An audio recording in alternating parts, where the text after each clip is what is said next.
हाँ जी अकाली दल के खिलाफ है जी बयानबाजियां भी हुई तो उस तो बाद वापसी का राह फड़न के कारण मेरा ख्याल है 2019 में जी मैं 2018 जी मैं इत्थे चंडीगढ़ दे विच ही अपने एक इकट्ठ किया अपने समर्थकों का तो फिर मैं श्रोमणी अकाली दल टकसाली ज्वाइन कर लिया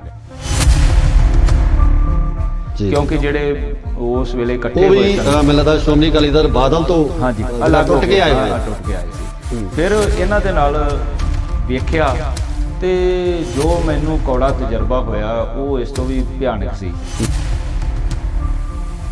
कि असी बादल साहब होरां नूं तो कहिंदे सी कि लै भी वो इंज कर रहे आ पर ये बाहर आके भी इन्हां दीयां आशावां कोई वखरियां नहीं सी कि असी उन्हां दिनां दे विच ब्रह्मपुरा साहब बीमार सन जी जी ते PGI दाखल सन ढींडसा साहब एक दिन पहला उन्हां दा पता लैके आए शाम नूं जी ते अगले दिन लुधियाने जाके उन्होंने श्रोमणी अकाली दल डेमोक्रेटिक बनाता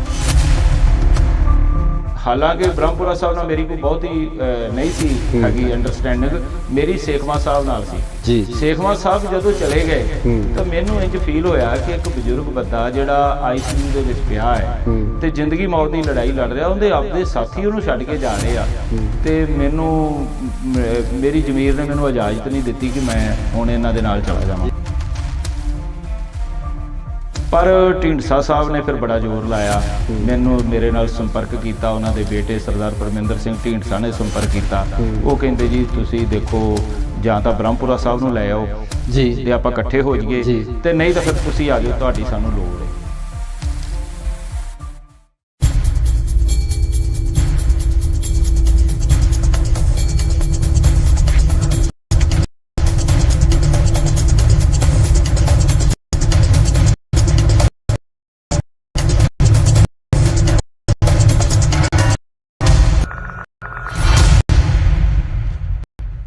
देख रहे हो इंडोस TV आस्ट्रेलिया ते मैं हाँ गुरइकबाल सिंह एक बार फिर हाज़र हाँ तुहाडे सामने प्रोग्राम बोलो नेता जी लैके जिवें जिवें पंजाब दा सियासी माहौल इलैक्शन नेड़े आ रहे ने तां उस दौरान सियासी पार्टियां दे विच जिहड़ी हलचल है जां अगली गल करिए तां एक दूजे रला एक दूजे दी पार्टी तो सियासी दूसरियां पार्टियां सो अकाली दल की जो आप गल करते हैं 100 साल पुरानी पार्टी है उस तो विचों ही अकाली दल संयुक्त बनता है अकाली दल संयुक्त का समझौता BJP नाल हुंदा है ते BJP नाल समझौता होने तो कुछ समा पहला ही कुछ नेता ने जिहड़े वो अकाली दल दे विच वापसी करते सो उस वापसी दे विच ही वो है सरदार करनैल वो भी अकाली दल च वापसी करते हैं अज उन्हां नाल मौजूद हाँ गलबात करांगे चर्चा करांगे कि पहला संयुक्त आए क्यों तो उस तो बाद आखिर संयुक्त चो वापस अकाली विच जाण दे पिछे की कारण सी सो पीर मुहम्मद साहब बहुत बहुत स्वागत है जी वाहिगुरू जी का खालसा जी की फतेह मैं टुकिया जी अकाली दल संयुक्त बनता है हाँ जी हाँ जी तुसी ਵੱਧ ਚੜ ਕੇ ਉਸ ਦੇ ਵਿੱਚ ਆਪਣਾ ਯੋਗਦਾਨ ਦਿੰਦੇ ਹੋ ਅੱਗੇ ਆਉਂਦੇ ਹੋ ਹਾਂਜੀ ਅਕਾਲੀ ਦਲ ਦੇ ਖਿਲਾਫ ਜਿਹੜੀ ਬਿਆਨਬਾਜ਼ੀਆਂ ਵੀ ਹੁੰਦੀਆਂ ਤੇ ਉਸ ਤੋਂ ਬਾਅਦ ਵਾਪਸੀ ਦਾ ਰਾਹ ਫੜਨ ਦੇ ਕਾਰਨ ਕੀ ਸੀ ਦੇਖੋ ਮੈਂ ਤੁਹਾਡੇ ਨਾਲ ਜਿਹੜੇ ਵੀ ਵਿਚਾਰ ਰੱਖਾਂਗਾ ਨਾ ਆਪਣੇ ਦਿਲ ਤੋਂ ਜੀ ਤੇ ਬਿਲਕੁਲ ਸੱਚ ਦੇ ਕਰੀਬ ਹੋਣਗੇ ਜੀ ਜੀ ਜਿਹੜੀ ਜੋ ਸਾਡੀ ਕੌਮ ਦੀ ਔਰ ਸਾਡੇ ਪੰਜਾਬ ਦੀ ਉਸ ਨੂੰ ਮੈਂ ਤੁਹਾਡੇ ਕੋਲ ਖੁੱਲ ਕੇ ਬਿਆਨ ਕਰਾਂਗਾ ਜੀ ਜੀ ਮੈਂ ਤੁਹਾਨੂੰ ਦੱਸਣਾ ਚਾਹਣਾ ਕਿ ਆਲ ਇੰਡੀਆ ਸਿੱਖ ਸਟੂਡੈਂਟਸ ਫੈਡਰੇਸ਼ਨ ਜਿੱਥੋਂ ਮੈਂ ਗੱਲ ਸ਼ੁਰੂ ਕਰਨੀ ਚਾਹਣਾ ਤੁਸੀਂ ਕਹਿੰਦੇ ਕਿ ਸੰਯੁਕਤ ਅਕਾਲੀ ਦਲ ਜੀ ਸੰਯੁਕਤ ਅਕਾਲੀ ਦਲ ਕੋਈ ਵੱਖਰੀ ਜਥੇਬੰਦੀ ਨਹੀਂ ਸੀ ਆਲ ਇੰਡੀਆ ਸਿੱਖ ਸਟੂਡੈਂਟਸ ਫੈਡਰੇਸ਼ਨ 13 ਸਤੰਬਰ 1944 ਨੂੰ ਹੋਂਦ ਵਿੱਚ ਆਈ ਤੇ ਜਿਹੜਾ ਸ਼੍ਰੋਮਣੀ ਅਕਾਲੀ ਦਲ ਇਹ 14 ਦਸੰਬਰ 1920 ਨੂੰ ਹੋਂਦ ਵਿੱਚ ਆਇਆ ਜਦੋਂ ਇਹ ਹੋਂਦ ਵਿੱਚ ਆਇਆ ਤੇ ਉਦੋਂ ਤੋਂ ਤਕਰੀਬਨ 25 ਸਾਲ ਬਾਅਦ ਜਦੋਂ ਲਗਾਤਾਰ ਫੈਡਰੇਸ਼ਨ ਦੇ ਜਿਹੜੇ ਨੌਜਵਾਨ ਜਿਹੜੇ ਲਾਹੌਰ ਦੇ ਮਿੰਟਗੋਮਰੀ ਕਾਲਜ ਦੇ ਵਿੱਚ ਪੜ੍ਹਦੇ ਸਨ ਜੀ ਉਹਨਾਂ ਦੇ ਅੰਦਰ ਇੱਕ ਚੇਤਨਤਾ ਸੀ ਕਿ ਜਿਵੇਂ ਮੁਸਲਿਮ ਲੀਗ ਸਟੂਡੈਂਟਸ ਬਣੀ ਹੈ ਜਾਂ ਜਿਹੜੀ ਹਿੰਦੂ ਸਟੂਡੈਂਟਸ ਫੈਡਰੇਸ਼ਨ ਬਣੀ ਹੈ ਪਾਕਿਸਤਾਨ ਦੇ ਵੇਲੇ ਦੀ ਗੱਲ ਕਰਨਾ ਸਾਂਝੇ ਪੰਜਾਬ ਦੀ ਇੰਜ ਸਾਨੂੰ ਸ਼੍ਰੋਮਣੀ ਅਕਾਲੀ ਦਲ ਨੂੰ ਸਪੋਰਟ ਕਰਨ ਵਾਸਤੇ ਵੀ ਇੱਕ ਇਸ ਤਰ੍ਹਾਂ ਦੀ ਇੱਕ ਫੁਲਵਾੜੀ ਤਿਆਰ ਕਰਨੀ ਚਾਹੀਦੀ ਹੈ ਜਿਹੜੀ ਕਿ ਇੱਕ ਸਿੱਖ ਲੀਡਰਸ਼ਿਪ ਨੂੰ ਸਮੇਂ-ਸਮੇਂ ਯੂਥ ਦੀਆਂ ਭਾਵਨਾਵਾਂ ਤੋਂ ਜਾਣੂ ਕਰਾਵੇ ਔਰ ਇੱਕ ਇਸ ਤਰ੍ਹਾਂ ਦੀ ਨਿੱਘਰ ਨਰੋਲ ਪੜ੍ਹੀ ਲਿਖੀ ਲੀਡਰਸ਼ਿਪ ਪ੍ਰਦਾਨ ਕਰੇ ਤੇ ਇਹ ਲੰਮਾ ਸਮਾਂ ਚੱਲਦਾ ਵੀ ਰਿਹਾ ਜੀ, ਜਿਸ ਦੇ ਵਿੱਚ ਕਿ ਆਲ ਇੰਡੀਆ ਸਿੱਖ ਸਟੂਡੈਂਟਸ ਫੈਡਰੇਸ਼ਨ ਦੇ ਸਾਡੇ ਬਹੁਤ ਹੀ ਪੜ੍ਹੇ ਲਿਖੇ ਆਗੂ ਜਿਹੜੇ ਆ ਉਹ ਜਦੋਂ ਸਕੂਲ ਕਾਲਜ ਯੂਨੀਵਰਸਿਟੀ ਛੱਡਦੇ ਸੀ ਤਾਂ ਉਸ ਤੋਂ ਬਾਅਦ ਜਾਂ ਤਾਂ ਕਿਸੇ ਖੇਤਰ ਦੇ ਵਿੱਚ ਚਲੇ ਜਾਂਦੇ ਸੀ, ਕਿਸੇ ਜੌਬ 'ਚ ਚਲੇ ਜਾਂਦੇ, ਕੋਈ IAS ਬਣ ਗਿਆ, ਕੋਈ IPS ਬਣ ਗਿਆ, ਕੋਈ ਇੰਜੀਨੀਅਰ ਬਣ ਗਿਆ, ਕੋਈ ਡਾਕਟਰ ਬਣ ਗਿਆ। ਤੇ ਜਿਹੜੇ ਰਾਜਨੀਤੀ ਦੇ ਵਿੱਚ ਦਿਲਚਸਪੀ ਰੱਖਦੇ ਸੀ ਤੇ ਉਹਨਾਂ ਲਈ ਇੱਕ ਸਿੱਖ ਰਾਜਨੀਤੀ ਦਾ ਪਲੇਟਫਾਰਮ ਸੀ ਜਿਹੜਾ ਸ਼੍ਰੋਮਣੀ ਅਕਾਲੀ ਦਲ ਜੀ। ਤੇ ਇਸੇ ਕਰਕੇ ਜਿਹੜਾ ਸਾਡਾ ਦਫ਼ਤਰ ਸੀ ਉਹ ਸ਼੍ਰੋਮਣੀ ਅਕਾਲੀ ਦਲ ਦੇ ਦਫ਼ਤਰ ਦੇ ਵਿੱਚ ਹੀ ਲਾਹੌਰ ਦੇ ਵਿੱਚ ਬਣਿਆ ਹੋਇਆ ਸੀ। ਫਿਰ ਅੰਮ੍ਰਿਤਸਰ ਆ ਗਿਆ, ਅੰਮ੍ਰਿਤਸਰ ਵੀ ਇਸੇ ਤਰ੍ਹਾਂ ਚੱਲਦਾ ਰਿਹਾ, ਉੱਥੇ ਹੀ ਅਜੀਤ ਅਖਬਾਰ ਨਿਕਲਦਾ ਸੀ ਜਿਹੜਾ ਅੱਜ ਇੱਕ ਲੀਡਿੰਗ ਪੇਪਰ ਹੈ।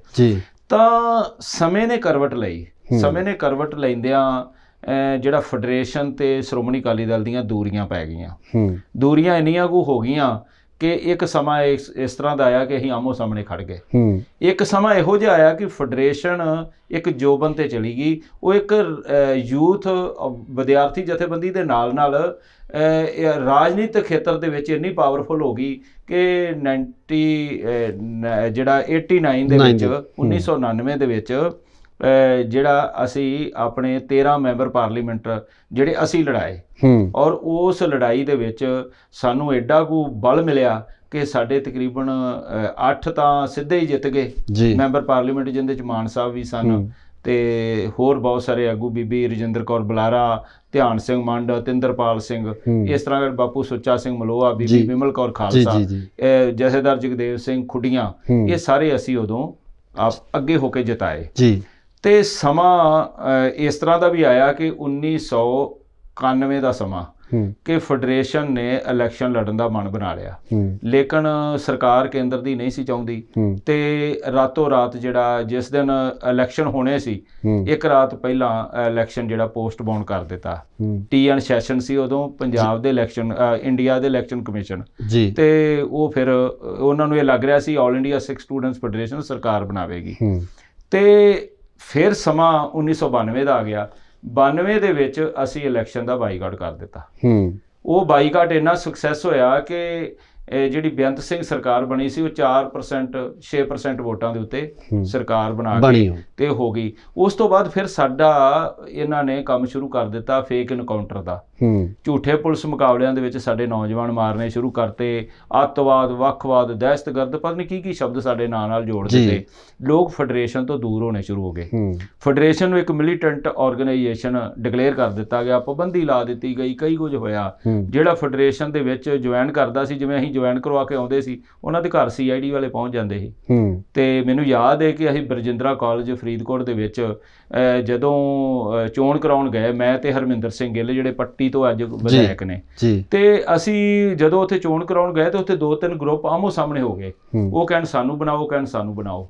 ਲੇਕਿਨ ਸ਼ਾਮ ਤੱਕ, ਉਦੋਂ ਨਹੀਂ ਸੀ ਹੁੰਦੇ ਮੋਬਾਈਲ, ਸ਼ਾਮ ਤੱਕ ਸਾਨੂੰ ਸੁਨੇਹਾ ਆ ਗਿਆ ਕਿ ਜਿਹੜੇ ਮੁੰਡੇ ਨੂੰ ਅਸੀਂ ਪ੍ਰੈਜ਼ੀਡੈਂਟ ਬਣਾ ਕੇ ਆਏ ਸੀ ਉਹ ਕਹਿੰਦਾ ਜੀ ਮੇਰੇ ਤਾਂ ਮਾਪੇ ਨਹੀਂ ਮੰਨਦੇ, ਸਾਡੇ ਘਰ ਤਾਂ CID ਵਾਲੇ ਆ ਗਏ ਆ ਤੇ ਮੈਂ ਤਾਂ ਨਹੀਂ ਬਣਨਾ ਇਸ ਦਾ ਮੈਂਬਰ, ਤੇ ਮਤਲਬ ਕਿ ਉਹਨੇ ਸਟੈਪ ਡਾਊਨ ਕਰ ਲਿਆ।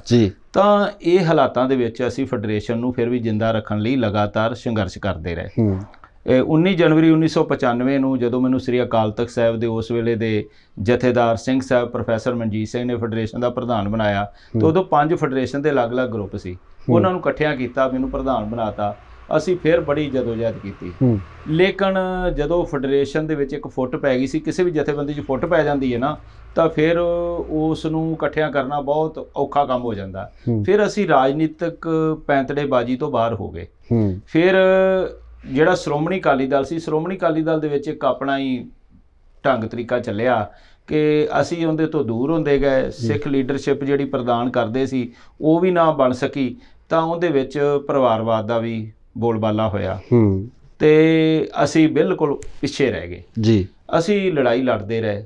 ਇਸ ਲੜਾਈ ਦੇ ਵਿੱਚ ਕੁਝ ਅਕਾਲੀ ਲੀਡਰ ਬਾਹਰ ਆਏ, ਜਿਨ੍ਹਾਂ ਸਰਦਾਰ ਸੁਖਦੇਵ ਸਿੰਘ ਢੀਂਡਸਾ, ਜਥੇਦਾਰ ਰਣਜੀਤ ਸਿੰਘ ਬ੍ਰਹਮਪੁਰਾ, ਡਾਕਟਰ ਰਤਨ ਸਿੰਘ ਅਜਨਾਲਾ, ਜਥੇਦਾਰ ਸੇਵਾ ਸਿੰਘ ਸੇਖਵਾਂ ਜੀ। ਤੇ ਉਹਨਾਂ ਦਿਨਾਂ ਦੇ ਵਿੱਚ ਲਗਾਤਾਰ ਸਾਡੇ ਤੇ ਵੀ ਸਵਾਲ ਉੱਠਦੇ ਸੀ ਕਿ ਤੁਸੀਂ, ਤੁਹਾਡੀਆਂ ਦਾੜੀਆਂ ਚਿੱਟੀਆਂ ਹੋ ਗਈਆਂ, ਤੁਸੀਂ ਅਜੇ ਵੀ ਆਪਣੇ ਆਪ ਨੂੰ ਫੈਡਰੇਸ਼ਨ ਦੇ ਆਗੂ ਅਖਵਾਉਂਦੇ, ਸਟੂਡੈਂਟ ਫੈਡਰੇਸ਼ਨ ਦੇ ਆਗੂ। ਤੇ ਮੈਂ ਉਦੋਂ ਫਿਰ ਇੱਕ ਹੰਬਲਾ ਮਾਰਨ ਦੀ ਕੋਸ਼ਿਸ਼ ਕੀਤੀ। ਮੈਂ ਤਿਹਾੜ ਜੇਲ੍ਹ ਦੇ ਵਿੱਚ ਪਹੁੰਚਿਆ ਜਥੇਦਾਰ ਜਗਤਾਰ ਸਿੰਘ ਹਵਾਰਾ ਦੇ ਪਾਸ ਜੀ। ਮੈਂ ਹਵਾਰਾ ਸਾਹਿਬ ਨੂੰ ਬੇਨਤੀ ਕੀਤੀ ਕਿ ਤੁਹਾਡੇ ਨਾਮ ਦੇ ਉੱਤੇ ਬਹੁਤ ਵੱਡਾ ਇਕੱਠ ਹੋਇਆ, ਪੰਥ ਦੇ ਅੰਦਰ ਯੂਥ, ਸਿੱਖ ਯੂਥ ਤੇ ਆਮ ਸਿੱਖ ਆਵਾਮ ਤੁਹਾਨੂੰ ਬਹੁਤ ਪਿਆਰ ਕਰਦਾ, ਤੁਸੀਂ, ਮੈਂ ਮੇਰਾ ਅਸਤੀਫਾ ਮੈਨੂੰ ਜਥੇਦਾਰ ਅਕਾਲ ਤਖਤ ਸਾਹਿਬ ਨੇ ਬਣਾਇਆ ਸੀ ਤੇ ਅੱਜ ਮੈਂ ਇੱਕ ਸਰਬੱਤ ਖਾਲਸਾ ਵੱਲੋਂ ਨਿਯੁਕਤ ਜਥੇਦਾਰ ਨੂੰ ਆਪਣਾ ਅਸਤੀਫਾ ਸੌਂਪ ਰਿਹਾ ਤੇ ਤੁਸੀਂ ਮੇਰਾ ਅਸਤੀਫਾ ਪ੍ਰਵਾਨ ਕਰਕੇ ਤੇ ਫੈਡਰੇਸ਼ਨ ਦੇ ਵਿੱਚ ਏਕਤਾ ਕਰਵਾ ਦਿਓ। ਤੇ ਉਹਨਾਂ ਨੇ ਕਿਹਾ ਕਿ ਨਹੀਂ, ਤੁਸੀਂ ਮੇਰੇ ਤੇ ਐਡਾ ਵੱਡਾ, ਅੱਖਾਂ ਭਰ ਆਏ ਜਥੇਦਾਰ ਹਵਾਰਾ ਜੀ, ਉਹ ਕਹਿੰਦੇ ਕਿ ਤੁਸੀਂ ਮੇਰੇ ਤੇ ਐਡਾ ਵੱਡਾ ਮਾਣ ਤੁਸੀਂ ਮੈਨੂੰ ਦਿੱਤਾ। ਮੈਂ ਕਿਹਾ ਜੀ ਮਾਣ ਨਹੀਂ, ਇਹ ਮੇਰਾ ਫਰਜ਼ ਹੈ। ਤੇ ਮੈਂ ਵੀ ਜਦੋਂ ਮੈਂ ਆਸਟ੍ਰੇਲੀਆ ਗਿਆ, ਨਿਊਜ਼ੀਲੈਂਡ ਗਿਆ, ਇੰਗਲੈਂਡ ਗਿਆ, ਵੱਖ-ਵੱਖ ਦੇਸ਼ਾਂ ਦੇ ਵਿੱਚ ਜਦੋਂ ਮੈਂ ਦੌਰਾ ਕਰਨ ਜਾਂਦਾ ਤਾਂ ਮੈਨੂੰ ਉੱਥੇ ਸਵਾਲ ਆਮ ਹੀ ਉਠਾਉਂਦੇ ਜੀ ਕਿ ਤੁਸੀਂ ਅਜੇ ਵੀ ਫੈਡਰੇਸ਼ਨ ਵਾਲੇ ਤੇ ਤੁਸੀਂ ਯੂਥ ਨੂੰ ਮੌਕਾ ਕਿਉਂ ਨਹੀਂ ਦਿੰਦੇ। ਤਾਂ ਉਹ ਜਿਹੜੀ ਭਾਵਨਾ ਸੀ ਉਸ ਨੂੰ ਮੁੱਖ ਰੱਖ ਕੇ ਮੈਂ ਉਹ ਅਸਤੀਫਾ ਦਿੱਤਾ। ਪਰ ਹਵਾਰਾ ਸਾਹਿਬ ਨੇ ਵੀ ਇੱਕ ਵਾਰ ਇਹ ਗੱਲ ਕਹਿ ਦਿੱਤੀ ਕਿ ਦੇਖੋ ਜੀ, ਮੈਂ ਅੰਦਰ ਆ ਤੇ ਹਾਲਾਤ ਬੜੇ ਨਾਜ਼ੁਕ ਨੇ, ਕੋਈ ਕਹਿਣੇ ਦੇ ਵਿੱਚ ਨਹੀਂ, ਕਹੇ ਜ਼ਰੂਰ ਜਾਂਦੇ ਆ ਸਾਰੇ ਹੀ, ਜਿਹੜੇ ਜਥੇਦਾਰ ਬਣਾਏ ਹੋਏ ਉਹ ਵੀ ਕਹਿ ਜਾਂਦੇ, ਤੇ ਦੂਜੇ ਵੀ ਜਿਹੜੇ ਵੈਲਵਿਸ਼ਰ ਉਹ ਵੀ ਕਹਿ ਜਾਂਦੇ, ਪਰ ਕਹਿਣਾ ਨਹੀਂ ਮੰਨਦੇ। ਤੇ ਇਸ ਕਰਕੇ ਤੁਸੀਂ, ਤੁਹਾਡਾ ਧੰਨਵਾਦ ਕਿ ਤੁਸੀਂ ਫੈਡਰੇਸ਼ਨ ਤੋਂ ਅਸਤੀਫਾ ਦਿੱਤਾ, ਤੁਸੀਂ ਆਪਣਾ ਰਾਹ ਆਪੇ ਚੁਣ ਸਕਦੇ ਹੋ। ਫਿਰ ਮੈਂ 14 ਜਨਵਰੀ ਮੇਰਾ ਖਿਆਲ ਹੈ 2019 ਨੂੰ ਜੀ, ਮੈਂ 2018 ਨੂੰ ਜੀ, ਮੈਂ ਇੱਥੇ ਚੰਡੀਗੜ੍ਹ ਦੇ ਵਿੱਚ ਹੀ ਉਹ ਆਪਣੇ ਇੱਕ ਇਕੱਠ ਕੀਤਾ ਆਪਣੇ ਸਮਰਥਕਾਂ ਦਾ, ਤੇ ਫਿਰ ਮੈਂ ਸ਼੍ਰੋਮਣੀ ਅਕਾਲੀ ਦਲ ਟਕਸਾਲੀ ਜੁਆਇਨ ਕਰ ਲਿਆ ਕਿਉਂਕਿ ਜਿਹੜੇ ਉਸ ਵੇਲੇ ਇਕੱਠੇ ਹੋਏ ਸਨ, ਮੈਨੂੰ ਲੱਗਦਾ ਸ਼੍ਰੋਮਣੀ ਅਕਾਲੀ ਦਲ ਬਾਦਲ ਤੋਂ ਹਾਂਜੀ ਟੁੱਟ ਕੇ ਆਏ ਸੀ। ਫਿਰ ਇਹਨਾਂ ਦੇ ਨਾਲ ਵੇਖਿਆ ਤੇ ਜੋ ਮੈਨੂੰ ਕੌੜਾ ਤਜਰਬਾ ਹੋਇਆ ਉਹ ਇਸ ਤੋਂ ਵੀ ਭਿਆਨਕ ਸੀ ਕਿ ਅਸੀਂ ਬਾਦਲ ਸਾਹਿਬ ਹੋਰਾਂ ਨੂੰ ਤਾਂ ਕਹਿੰਦੇ ਸੀ ਕਿ ਲੈ ਵੀ ਉਹ ਇੰਜ ਕਰ ਰਹੇ ਆ, ਪਰ ਇਹ ਬਾਹਰ ਆ ਕੇ ਵੀ ਇਹਨਾਂ ਦੀਆਂ ਆਸ਼ਾਵਾਂ ਕੋਈ ਵੱਖਰੀਆਂ ਨਹੀਂ ਸੀ। ਇਹ ਵੀ ਅੰਦਰ ਦੇ ਅੰਦਰ ਇੱਕ ਤੂਫਾਨ ਉੱਠਦਾ ਸੀ ਕਿ ਕਿਵੇਂ ਆਗੂਆਂ ਦੇ ਨਾਮ ਲਓ ਤੁਸੀਂ, ਜਿਹੜੇ ਆਗੂਆਂ ਬਾਰੇ ਕਹਿਣਾ ਚਾਹੁੰਦੇ ਹੋ ਸਿੱਧੇ ਤੌਰ ਤੇ। ਮੈਂ ਸਿੱਧਿਆਂ ਦਾ ਨਾਮ ਲੈਣਾ, ਬ੍ਰਹਮਪੁਰਾ ਸਾਹਿਬ ਸੀ, ਆਪਣੇ ਢੀਂਡਸਾ ਸਾਹਿਬ ਸੀ, ਆਪਣੇ ਸੇਖਵਾਂ ਸਾਹਿਬ ਸੀ, ਸਾਰਿਆਂ ਤੇ ਮਤਲਬ ਇਹਨਾਂ ਦੀਆਂ ਇਸ਼ਾਵਾਂ ਵੀ ਸਰਦਾਰ ਪ੍ਰਕਾਸ਼ ਸਿੰਘ ਬਾਦਲ ਹੋਰਾਂ ਦੀਆਂ ਇਸ਼ਾਵਾਂ ਨਾਲ ਹਾਂ, ਕਿ ਰਾਜਨੀਤਿਕ ਤੌਰ ਤੇ ਜਿਵੇਂ ਇੱਕ ਬੰਦੇ ਦੀ ਭਾਵਨਾ ਹੁੰਦੀ ਹੈ ਕਿ ਕਿਸੇ ਵੀ ਤਰੀਕੇ ਦੇ ਨਾਲ ਰਾਜਨੀਤਿਕ ਜਿਹੜੀ ਉਪਾਧੀ ਹੈ ਉਹ ਹਾਸਲ ਕੀਤੀ ਜਾਵੇ। ਮੈਨੂੰ ਯਾਦ ਹੈ ਕਿ ਬ੍ਰਹਮਪੁਰਾ ਸਾਹਿਬ ਨੇ ਕਿਹਾ ਕਿ ਮੈਂ ਢੀਂਡਸਾ ਸਾਹਿਬ ਨੂੰ ਕਿਹਾ ਸੀ ਕਿ ਤੁਸੀਂ ਪ੍ਰਧਾਨ ਬਣੋ, ਮੈਂ ਉਹਦੇ ਘਰ ਜਾ ਕੇ ਉਹਨੂੰ ਕਿਹਾ ਸੀ, ਪਰ ਉਹਨੇ ਕਿਹਾ ਕਿ ਨਹੀਂ, ਮੇਰੀ ਸਿਹਤ ਇਜਾਜ਼ਤ ਨਹੀਂ ਦਿੰਦੀ। ਪਰ ਇੱਕ ਦਿਨ ਇਸ ਤਰ੍ਹਾਂ ਦਾ ਵੀ ਆਇਆ ਕਿ ਅਸੀਂ ਉਹਨਾਂ ਦਿਨਾਂ ਦੇ ਵਿੱਚ ਬ੍ਰਹਮਪੁਰਾ ਸਾਹਿਬ ਬਿਮਾਰ ਸਨ ਜੀ ਤੇ PGI ਦਾਖਲ ਸਨ। ਢੀਂਡਸਾ ਸਾਹਿਬ ਇੱਕ ਦਿਨ ਪਹਿਲਾਂ ਉਹਨਾਂ ਦਾ ਪਤਾ ਲੈ ਕੇ ਆਏ ਸ਼ਾਮ ਨੂੰ ਜੀ, ਤੇ ਅਗਲੇ ਦਿਨ ਲੁਧਿਆਣੇ ਜਾ ਕੇ ਉਹਨਾਂ ਨੇ ਸ਼੍ਰੋਮਣੀ ਅਕਾਲੀ ਦਲ ਡੈਮੋਕ੍ਰੇਟਿਕ ਬਣਾਤਾ ਜੀ। ਤੇ ਉਹਦੇ ਵਿੱਚ ਸਾਡੇ ਹੀ ਸਾਥੀ ਜਥੇਦਾਰ ਸੇਵਾ ਸਿੰਘ ਸੇਖਵਾਂ ਨੂੰ, ਸਰਦਾਰ ਵੀਰ ਦਵਿੰਦਰ ਸਿੰਘ ਨੂੰ ਔਰ ਜਿੰਨੇ ਹੋਰ ਸਨ, ਇਹਨਾਂ ਸਾਰਿਆਂ ਨੂੰ ਕਹਿੰਦੇ ਕਿ ਤੁਸੀਂ ਮੇਰੇ ਨਾਲ ਖੜੇ ਹੋ ਜੀ। ਤੇ ਉਦੋਂ ਬ੍ਰਹਮਪੁਰਾ ਸਾਹਿਬ ਤੇ ਉਹਨਾਂ ਦਾ ਬੇਟਾ ਤੇ ਜਾਂ ਉਸ ਪਾਰਟੀ ਦੇ ਵਿੱਚ ਕੋਈ ਸੀਨੀਅਰ ਆਗੂ ਵਜੋਂ ਜਿਹੜਾ ਕੋਈ ਨਾਲ ਸੇਵਾਵਾਂ ਦੇ ਰਿਹਾ ਸੀ, ਉਹ ਸਿਰਫ ਮੈਂ ਬਚਿਆ ਸੀ, ਬਾਕੀ ਸਾਰੇ ਚਲੇ ਗਏ ਸੀ ਜੀ। ਮੈਂ ਹਿਊਮਨ ਬੀਇੰਗ, ਹਾਲਾਂਕਿ ਬ੍ਰਹਮਪੁਰਾ ਸਾਹਿਬ ਨਾਲ ਮੇਰੀ ਕੋਈ ਬਹੁਤੀ ਨਹੀਂ ਸੀ ਹੈਗੀ ਅੰਡਰਸਟੈਂਡਿੰਗ, ਮੇਰੀ ਸੇਖਵਾਂ ਸਾਹਿਬ ਨਾਲ ਸੀ ਜੀ। ਸੇਖਵਾਂ ਸਾਹਿਬ ਜਦੋਂ ਚਲੇ ਗਏ ਤਾਂ ਮੈਨੂੰ ਇੰਜ ਫੀਲ ਹੋਇਆ ਕਿ ਇੱਕ ਬਜ਼ੁਰਗ ਬੰਦਾ ਜਿਹੜਾ ICU ਦੇ ਵਿੱਚ ਪਿਆ ਹੈ ਤੇ ਜ਼ਿੰਦਗੀ ਮੌਤ ਦੀ ਲੜਾਈ ਲੜ ਰਿਹਾ, ਉਹਦੇ ਆਪਦੇ ਸਾਥੀ ਉਹਨੂੰ ਛੱਡ ਕੇ ਜਾ ਰਹੇ ਆ,